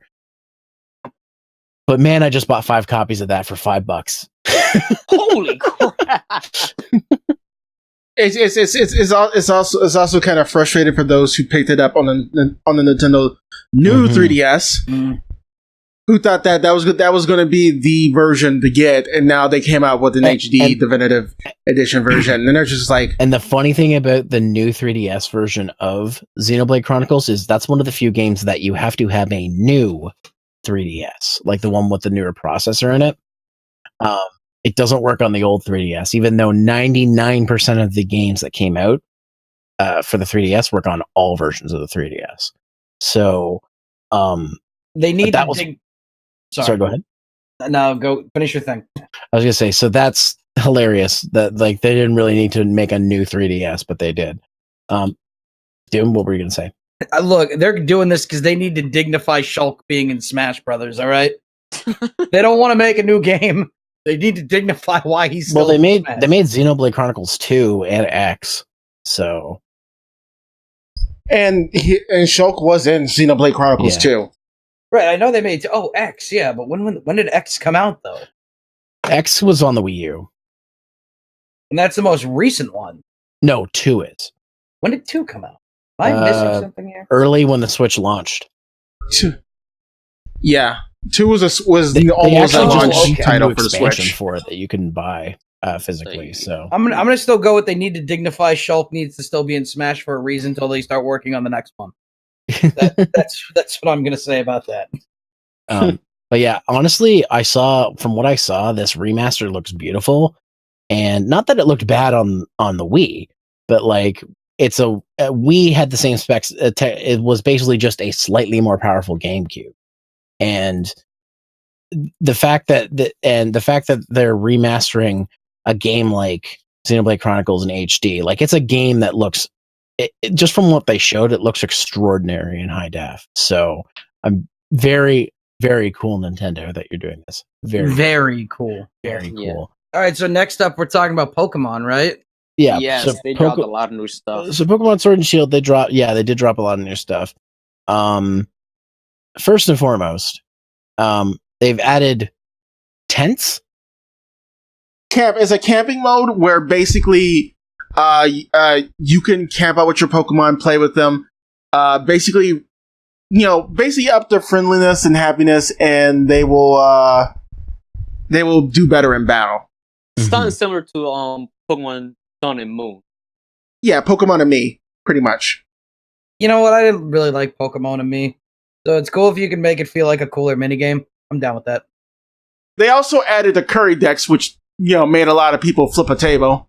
You couldn't have the natural dex, but you now have a curry dex because you can make up to a lot of different curries. Hey, sorry, we can't add a bunch of your favorite Pokemon, but hey, we can add all these models for new types of curry, which is a joke. I know that it takes a lot less polys to make curry than it does to make a Pokemon. So no, it doesn't. Yeah. Not if you make them small enough. I'm just curious, what's the benefit of this little mini game, the curry? Like, what I think what it does is it adds. What they said is with the camping and the curry stuff, it adds benefits for your Pokemon. I don't know, their growth or something. So this is going to be good for people who are obsessed with IVs and EVs. Oh, that is true. Yeah, like it's going to be good for those type of people. Honestly, I think this is better than what was I going to say? The feature they added back and forth. It might have even been 3rd gen. The Pokemon contests, like the beauty contests and shit. Those are fun. I did not like those, and I especially hated it in I think it was it 4th or 5th gen? One of them, you got forced to do one. You had to do it.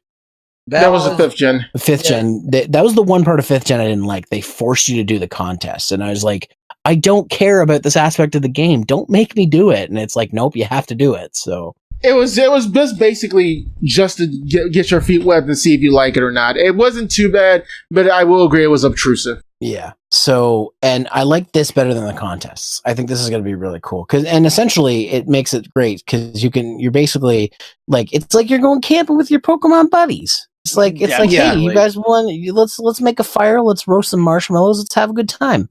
The only thing I find cool is able to visit other players' camping grounds and see their Pokemons. Yes, you can. Yes. And play with their Pokemon too. Yes. So yeah, be a better parent. Be a better parent to your be a better parent to your friend's Pokemon. By the way, I showed Zero this not too long ago, even before the podcast about show up. I actually sat down because people have been complaining that there's not too many Pokemon and now they're in the Galar region because they're starting to keep it within a specific region and stuff like that.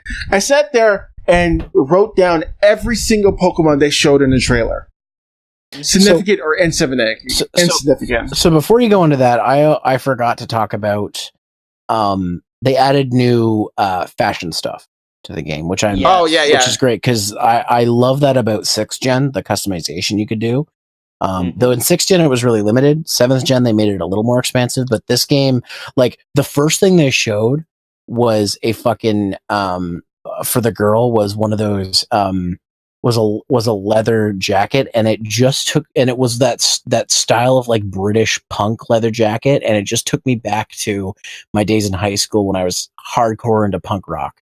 And I was like, if I can make my character look like a fucking UK punk rat from like the 80s and 90s, I'll be fucking happy. That is cool. Yes. I fuck with that idea. Yeah, I definitely love it. Also, and I'm gonna post this in Media and Deg Memes. Mm-hmm. They were also more expansive in how you can change your character's physical look in their hair and their faces and everything. Yeah. One of the pictures that really, kind of gave me a little shook was the fact that the female girl trainer can now have colored eyebrows, full-on eyelashes, makeup on her face with lipstick, just full-on, almost painted lady kind of look. You can now make your You can now make your ultimate goth girlfriend in Pokemon. Yeah, you dress her in black clothes and give her light blue lipstick. Yes, jam a safety pin through her nose as well.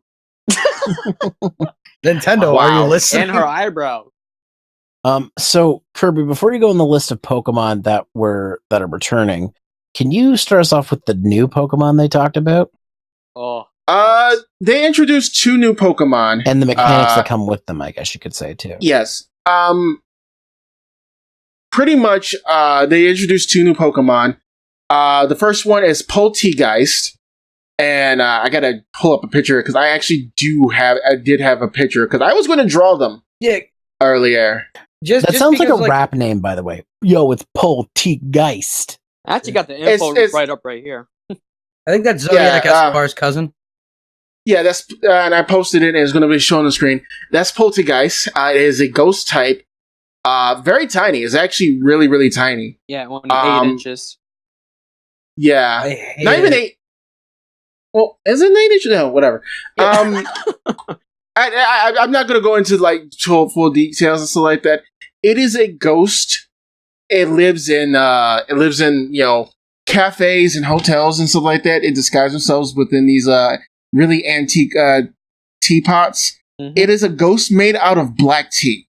So this is 100% British.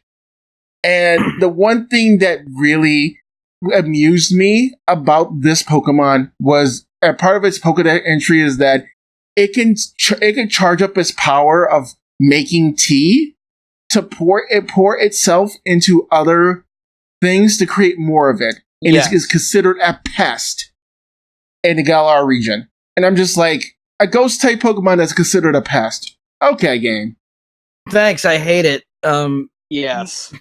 I don't. Another thing is if it is feel really comfortable with its trainer selected, it will allow the trainer to try its tea. So you can drink this Pokemon. Oh god, today's tea on Twitter. Does anyone else feel like this is too weird? No, it's the second Pokemon I'm really, really excited about. The next one, and I'm going to probably butcher this. Probably not. It is. I'm going to post a picture here. It is called Cramorant. Yeah, Cramorant. Right. Yeah, and it's basically a seagull Pokemon. It's basically we're finally getting to where it's less cutesy like Wingull and Pelipper to just this thing is just annoying as fuck to look at. I hate it. Sorry, what's it called again? Shit. Cramorant. I'm nicknaming one of these if I catch it Cranch.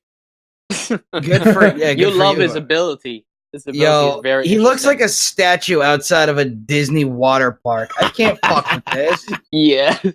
Like the part about Pokemon being Pokemon is that they're charming and kind of look like an animal. This looks like this in a Pokemon game looks like a fucking nightmare. It's too real.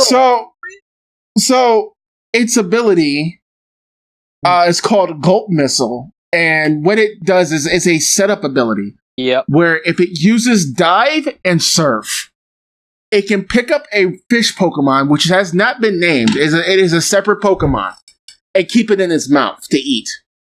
And if it gets hit within a physical attack, I do believe it's a physical attack, it will spit out the Pokemon as a missile. Yes. To do damage. Yeah, it's a counter move, basically.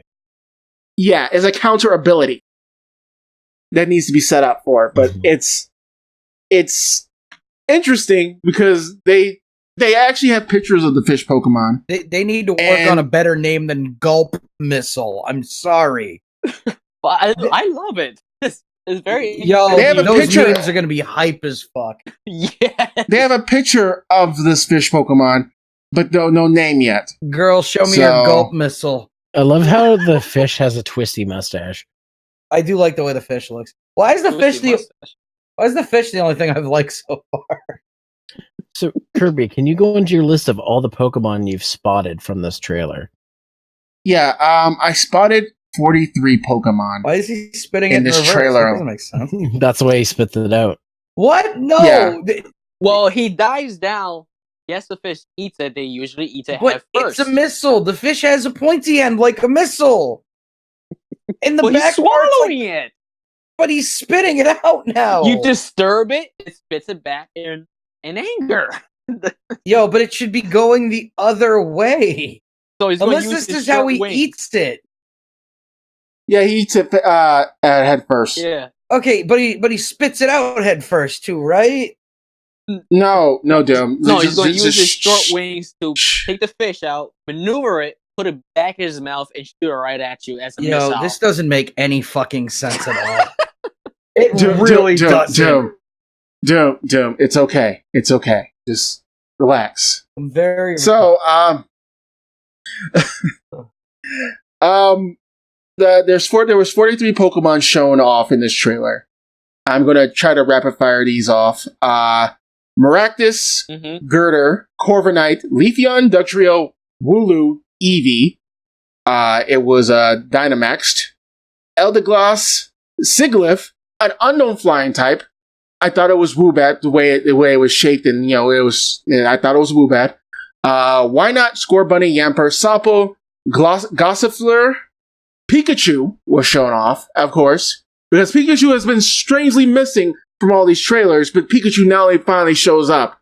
They showed an Alcremie that was shiny, and it suffered from Game Freak's "I want to make everything shiny" syndrome, and it's green. Hey girl, you want Actually, no, it's not shiny. It's it has what they say is a different flavor because like an ice cream. The one you see is strawberry. If you look at it, it has clovers on his head.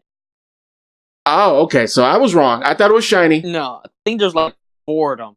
And girl, you want some of that Oh, mint God. chip. Zigzagoon, the Galar version. Morpeko, Mimikyu, Dreadnought, Steenie, Rookie, Quagsire, my boy. Growlithe, Tyranitar, Linoon, Galar version. Frillish, Liepard, Frostlass, Togepi, Meowstic, Butterfree, Riolu, Poltegeist. We mentioned that. Krogunk, Ditto, Duraludon, Machoke, Cramorant, Litwick, the unknown fish Pokemon we just talked about, and of course, Weezing, the Galar version. That was all the Pokemon they showed in this trailer. I like that the list is mostly newer stuff and not so much. I was really worried that they were going to do like a lot of older ones, which I'm like, I've been playing these games since they originally came out. I don't need to play with Jigglypuff again. It's like, man, sure, it'll make Brandon happy. Look, I will. All right. Wake the fuck up, guys. We got a podcast going on. Yeah, listen. Jigglypuff is probably going to be in the game because they have to put all 152 Gen 1 Pokemon. They need a reason to keep her in stash zero. If fucking Rattata and Weedle are in this game, then I'm just like, come on, guys. Nobody cares about those Pokemon. I mean, I think it's a 50-50 split though, because I know there's a lot of people that don't like anything past like Gen 3. No. Hold on. Let me explain. They're going to have all 152 Pokemon from Pokemon Let's Go Pikachu and Eevee because that's the last game that they had, and that's the only game they can transfer a lot of Pokemon from. But see, like the models in this new game are higher res than they were in Pikachu and Eevee. Like, yeah, that's. I mean, that's fine. So Brandon can get his jiggy with it, and he'd be happy. But there's a lot of different gen Pokemon in there, and there's a lot of 7th gen and 6th gen Pokemon being introduced in here, and I understand why 6th gen, because I would say Kalos might be close to the Galar. Well, yeah, Kalos is France. Yeah. Like and what's France? When people think of think of Britain, they also think of France because they're like peanut butter and chocolate. Yo, you would know I wanted a Reese's right now, wouldn't you? Also, they know the English and the French don't like each other. But it's there's a lot more Pokemon than people think. I'm thinking honestly that they're going to introduce their standard 120 to 150 Pokemon, bringing the total of Pokemon in the entire Pokedex up to over 900. But the amount of Pokemon that might be catchable within the game or transfer in the game might be like maybe 700. Like they're going to at least cut out 250 Pokemon. I feel like it's so many. Like and a lot of people might think that's terrible, but you have to understand a good chunk of those Pokemon they're probably going to cut out from the thing are legendaries. I just think at a certain point there was way too many Pokemon. Like I get that you want to introduce I feel like it would have been better if sometime around Gen 3 they just said, "Hey, let's only introduce 5 new Pokemon every time we redo it." Because now it seems like they've redone 150 over and over and over again. Like it always seems like they drop so many Pokemon. To be fair, makes a lot of money. There was a couple of gens where they didn't even introduce another 100 Pokemon. But then there was 5th gen, which they added 150 new Pokemon. So sometimes they add a lot, sometimes they only add a few. Yeah. I just think it's been way too many. And then what they might start doing now with a lot of the Pokemon is when they create a new region, they might select maybe a good chunk of them of the older Pokemon and give them region versions of it. We had a lowland versions of Rattata, Meowth, and all that kind of stuff, and now we're getting Galar region versions of Linoon and Weezing we might see a lot more of that. And honestly, that's okay. Yeah. Sure.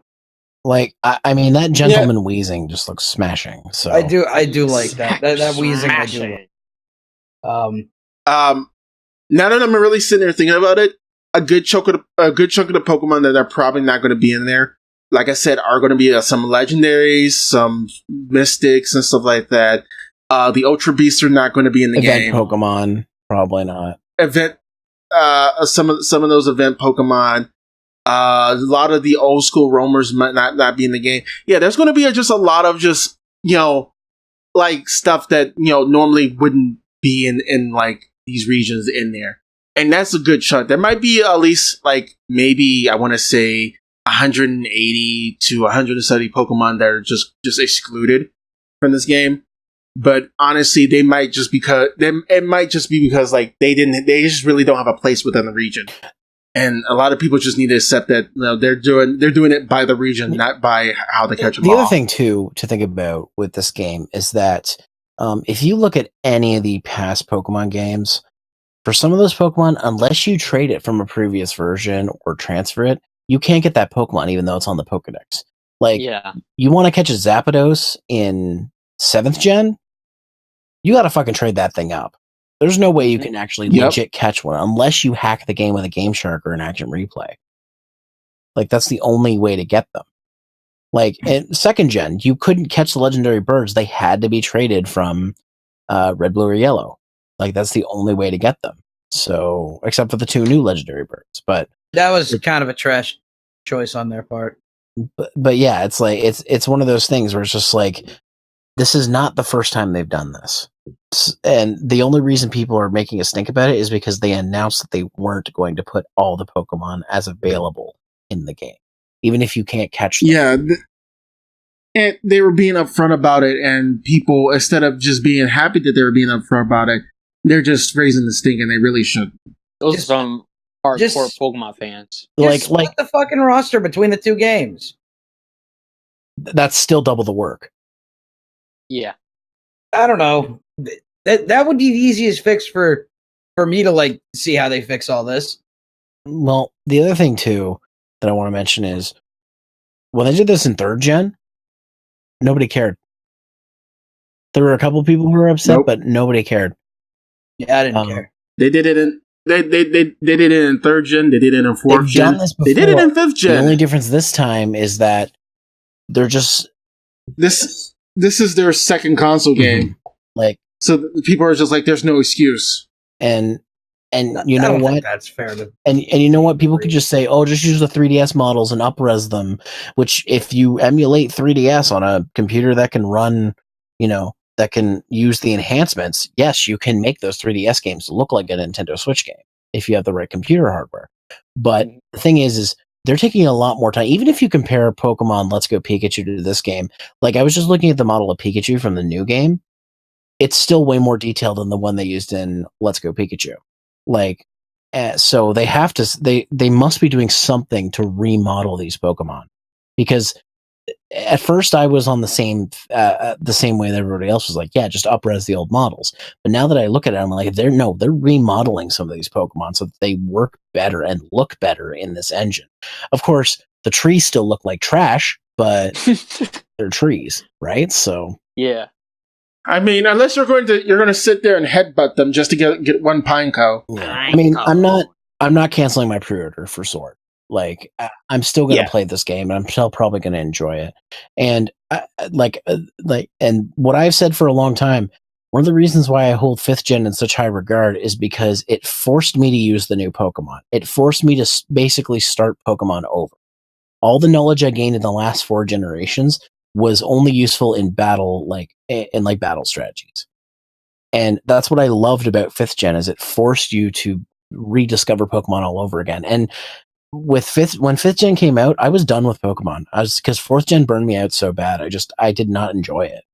And that brought me back into Pokemon, and it was the exact reasons that people hate 5th gen.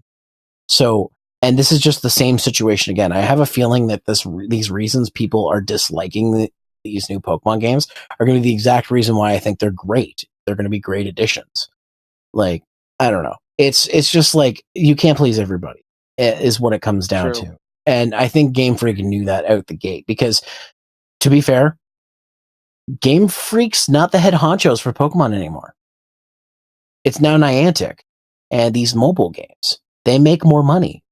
So while this is for the hardcore Pokemon fans and people who like it, and maybe you'll get some people who played Go and Let's Go to go over to this game because they have a Switch.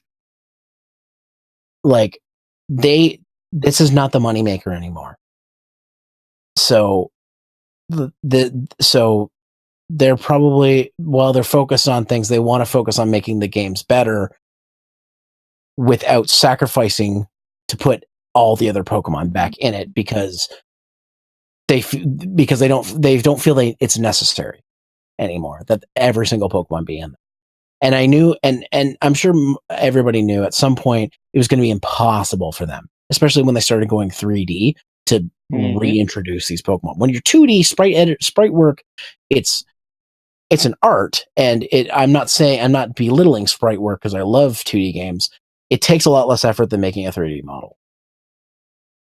So I think in the long and short of it is that this is like, no matter what, we were going to get to this point, whether we're going to leave Pokemon out. Is there anything else you guys want to talk about Pokemon, or should we talk about the last game I totally forgot to talk about? Yeah, no, I just, at this point, I'll be honest with you guys, I am getting a little tired. Yeah.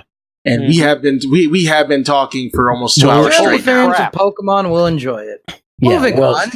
Yeah. Well, this last game, and I don't really have much to say, even though I like the series. They showed more of Animal Crossing: New Horizons. They ain't fucked up one yet. It always feels fun. Yeah, it's always dope. They're not gonna fuck this one up. They showed more off. Sorry, go ahead. Yeah, I was gonna say Tom Nook once again scams us and take our money. So Tom Nook, why? So Tom Nook sends you over to this deserted island resort, which isn't a resort. You have to still buy stuff to make your own tent.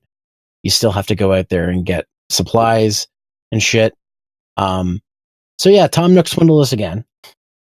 But what I think is cool about this game is it's not just a summer theme. It goes through the seasons. There's better menu management this time because now you have a cell phone that essentially takes care of that for you.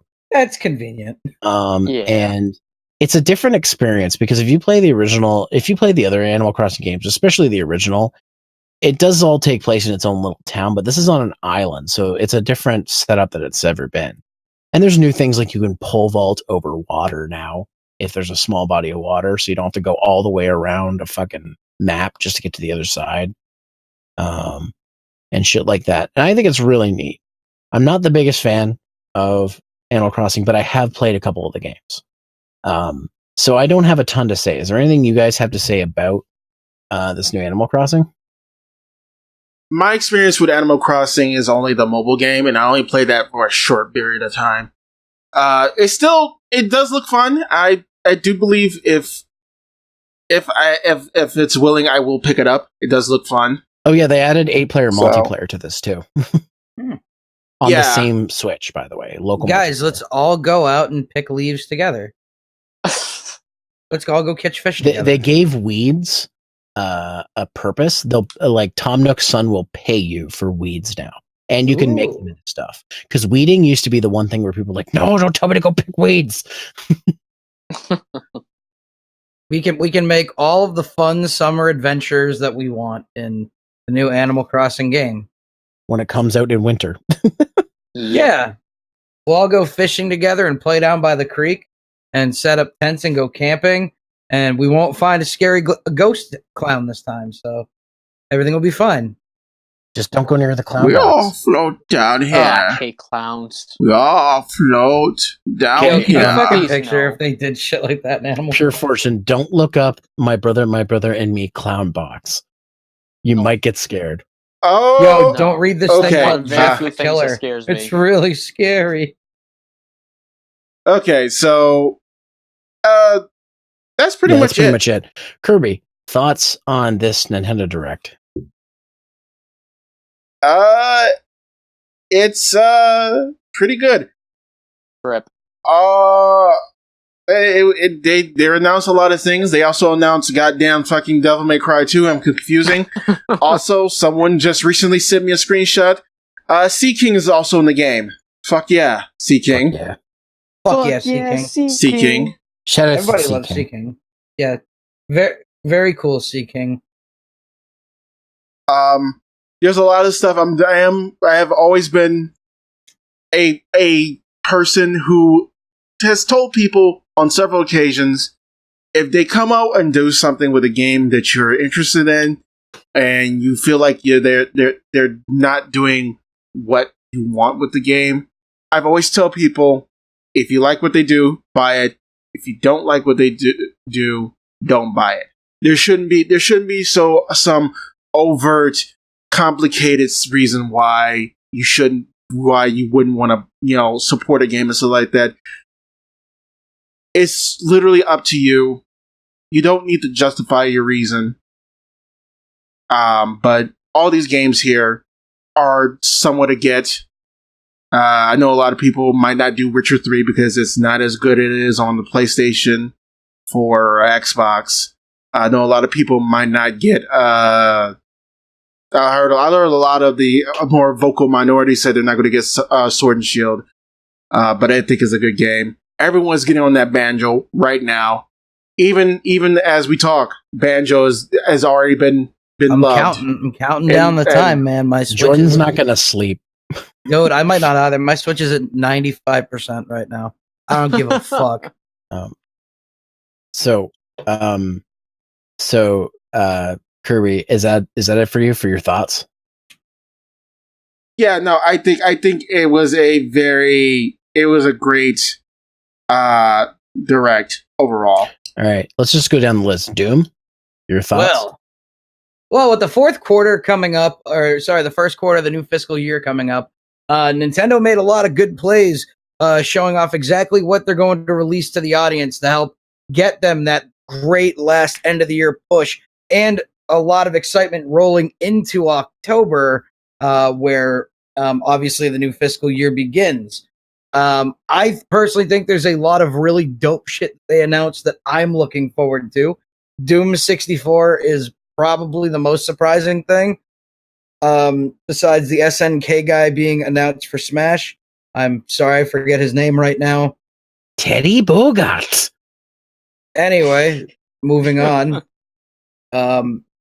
Besides like that and Doom 64, I'm very excited. It's good to hear that there's a lot of stuff coming out that, is either a sequel to that's going to feel different, or something that's a continuation of something that might not be a sequel, one of those Tales games or whatever. It sounds like there's a lot of very interesting things out there for people to pick up within the next couple months on the Nintendo Switch.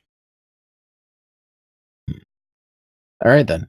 Pure Fortune, your final thoughts on this direct? I gotta say, I was surprised that Doom 64 was coming to the Switch.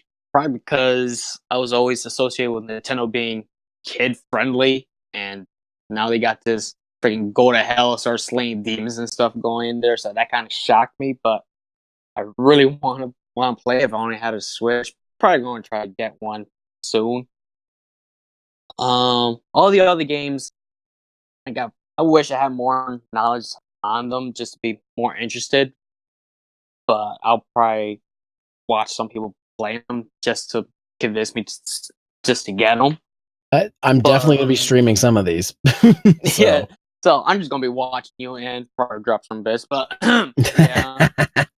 That's the key. He paid to get on this. Yes. And probably my most exciting one is just Pokemon all in general. Just see the new features and any new release Pokemon. I gotta admit, I like I forget the bird's name. I really like him the most so far, especially his goat missile ability. Like, I find that very, very interesting. Very cool, Kanye. Very cool, Mommy. So yes, I suck at commentary. No, you're fine, dude. So as for me, I'm just going to list off the things that were my favorites from this. Overwatch Legendary Edition. What's it called? The Game Freak game. Little Town Hero. Terry Bogard being in Smash.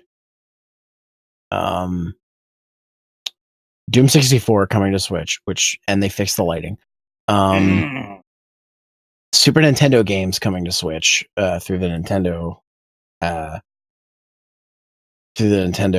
subscription, the Switch subscription, and those are the main things I'm excited for. That's tomorrow. And I was like saying that's tomorrow. Yeah. And more Pokemon, obviously. Like more Pokemon stuff is always good. More Pokemon. And so that was the direct, and now we're getting to the point of the video where we talk about what we're working on and advertise. So let's go in order. Kirby, what you're working on? Where can people find you? Patreon, YouTube, Twitter. It's all Twitch, Brother Kirby. All Brother Kirby. I'm still working on what am I playing? Dr. Mario World, and I've been having fun with that. I've been playing as Ludwig. Fun. Yeah, I got Ludwig early, and I was like, yes, Ludwig von Koopa or Ludwig something. I am tired. But no, yeah, you can find me there. I usually do stream, but over the last couple of days, I've just been kind of burnt out on video games, and I've been really hyped for Iceborne, so you might catch me on Friday. Yeah, probably on Friday. But this will probably be coming out after that, so but yeah, sorry, I hope I didn't steal your stream thunder tonight by doing this podcast. No, I was chilling out. Like I said, I came into the situation tired, but I did wanted to do something with the direct. So no, I didn't stream tonight. I haven't streamed in a bit, but like I said, that's only because I'm burnt out. For those who don't know, I also play Final Fantasy 14, and I marathoned the base game, the first expansion, and both of the interludes in between those two within 1 month. So I'm pretty burnt out. Damn. But yeah, that's cool. I can't wait to see your Dr. Mario video because I'm very interested in that. And is that all from you, Kirby? Okay, that's it. That's all. I'm on to. What you doing? Where can people find you? Nothing. And no voice cast. Nothing. I'm not doing nothing right now. You find me on Twitter saying dumb shit at the Doom TV, and catch me on the Noisecast, where I'm not being paid to say this. And Zero, if you could please tell me after the stream where my dog is, that would be great. I'll swip you a 20. Yeah, I want to point those out for those people who are looking for him on Twitter. Just now, it's Doom is the Doom with zeros, not O's. Zeros. Yeah, two of the me. Doom TV. But yeah, Pure Fortune. This one might be a little more difficult for you, but is there anything you want to advertise, or where can people find you? I literally don't do much at all. I'm mostly just working a lot, burnt out. Like, I rarely, if ever, stream. I just stream on my Xbox, and I don't know why videos are not saving. Trying to figure that out, but I got nothing, unfortunately. You'll probably see him at my streams. Yeah, you probably see bits just literally rain from the sky and Zero yelling. Or just in the chat, or now you're commentating during the streams too. So yes. So yeah. And I was not expecting to just be in. I try to hold it back. I don't want to be like all fanboy and everything. Like, I followed you for quite a few years, Zero, and I was not expecting to be in the same voice chat with you, talking to you. Like, were you ever expecting to be in my podcast? Yes, just even in this podcast, I was not expecting this today. Like, this was a big shocker for me. Dreams come true, kids. Dreams come true. Yes. I'll say this though: if I'm in the same chat with Zero and CJ. You probably just won't hear me scream in the background. We gotta make this happen. Please don't. Oh my god. So for my camp, I've got a review I've been working on for a very long time, coming out within the next couple weeks. I have a deadline that I want to get it done before the 19th of September. So I'm gonna hopefully I can get it done. I've already started working hardcore on it, and it's starting to shape up. So it's probably gonna be done before then, but that's my deadline. I also have started working on my Halloween reviews. I have one in the works where I'm halfway done recording the game footage. I just gotta finish the game and then do the writing and all that fun stuff. And a second one, I didn't think I was going to do a second video, but I've kind of started to get into this game that I had a hard time putting down. So I might be. Is it Garfield It's Kart? not Garfield Kart, but it could be. That is a spoopy game. But yeah, it's going to be very weird. So I might do 2 Halloween reviews this year. No promises, but it might happen. I also have other projects in line. I wrote today another abridged video, which I haven't done in a long time. And if I have time to edit it, I will. If not, I may beg Jordan to edit it for me. No. You leave him alone. He's got noise cast and his own thing to edit. If you need someone to edit, you call on somebody maybe like me. I might do it. Oh wait, how long is this shit? It's only 2 minutes. I might be able to edit this shit. I need to can you lip sync? Actually, I know you can. I've seen videos. Yeah, you've seen my abridged shit from. Wait. Hold on. When I came to you about abridged stuff, just jokingly, not even 30 seconds long, just random shit that we talk about. So fucking and down, dude. I wanted to do this. You gave me this fucking spiel about how if we do this, Kirby, I don't want to edit. I said, Kirby, I didn't want to do all of the editing because what it sounded like, you wanted to do something that was going to continue going for a minute. Zero is sounding like he needs some one-off help, and I don't mind doing a one-off help. It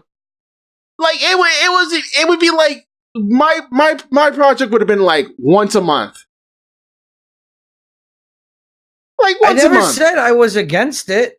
I was wondering when we were going to talk about that.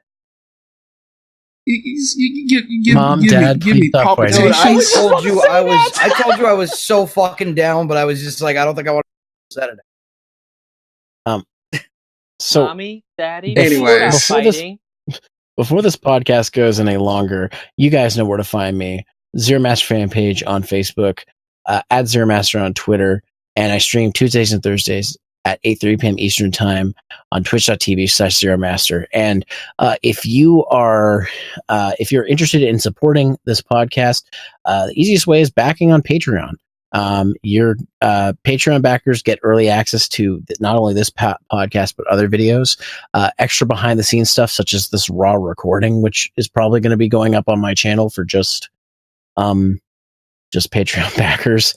And then, and also just other exclusives that are coming out. I started a new, another thing I want to talk about real quick is I started a new music review show called Monthly Album Review. There's only one episode out, but I'm planning to do them once a month. So just talking about the music that I was listening to that month. So check that out on the channel. And that's going to be early access with the next one too. So, so other ways you can support, if you don't have any money, or if you have a little bit of money, but you want to get a better benefit, I have a referral link for Indie Gala. If anything you buy off there, if you use my referral link, I get a kickback. Haven't received anything yet, but I'm assuming it's coming eventually. We'll have to just wait and see. And unless you have no, sorry, go ahead. No, I was about to say, please support Zeromasters. He needs to finish his games. He finishes every single game he plays, guys. So if you want to support me, but you don't have any money, use my referral link for the Brave browser. Brave is a web browser created by the creators who made Mozilla. For those of you who don't know, that's the people who made Firefox. And it's a browser. It's my main browser. And the reason for that is it has built-in protection. It tells you all the things it blocks. It only saves necessary data like cookies and whatnot that you need to load certain web pages. And on top of that, they basically give you free money every month that you can give to your favorite producers. So like, say for example, it has built-in ad blocks. So you go to YouTube and it blocks the ads. They've now added a new feature where you can tip someone and they will send that money to that person's channel or whatever email address is connected to it. And that's not just YouTube, that's websites as well. That's pretty sweet. That's pretty cool. So yeah, you can by using my referral link, you are supporting me. I have gotten money from this, so I want to thank anybody who's used that. I put that back into my equipment budget. Pretty much everything right now is equipment budget, unless my channel blows up and I can do this for a living. But that's a pie in the sky dream. But yeah, I appreciate all the support. You don't have support, and you know what? Just spread the links around. That's free as well. Doesn't cost you anything, and I appreciate it all the same. But hey, guys, that's going to be it for this episode of the 100 Base Podcast. I want to thank all three of my guests for tonight. Thank you, Doom. Thank you, Pure Fortune. And thank you especially to Kirby, who offered to edit this episode. Really appreciate that. Very cool, Kanye. Very cool, Kanye. And just going in order past me for this episode of the 100 Base Podcast, I'm Zeromaster, and I was joined by... your brother Kirby. Doom, your noise boy from the east. The Raining Bits, Pure Fortune. And we'll see you guys on the next one. Take care, comb your hair in a rush, use a brush. Goodbye. Peace. Kisses. Holy cripe.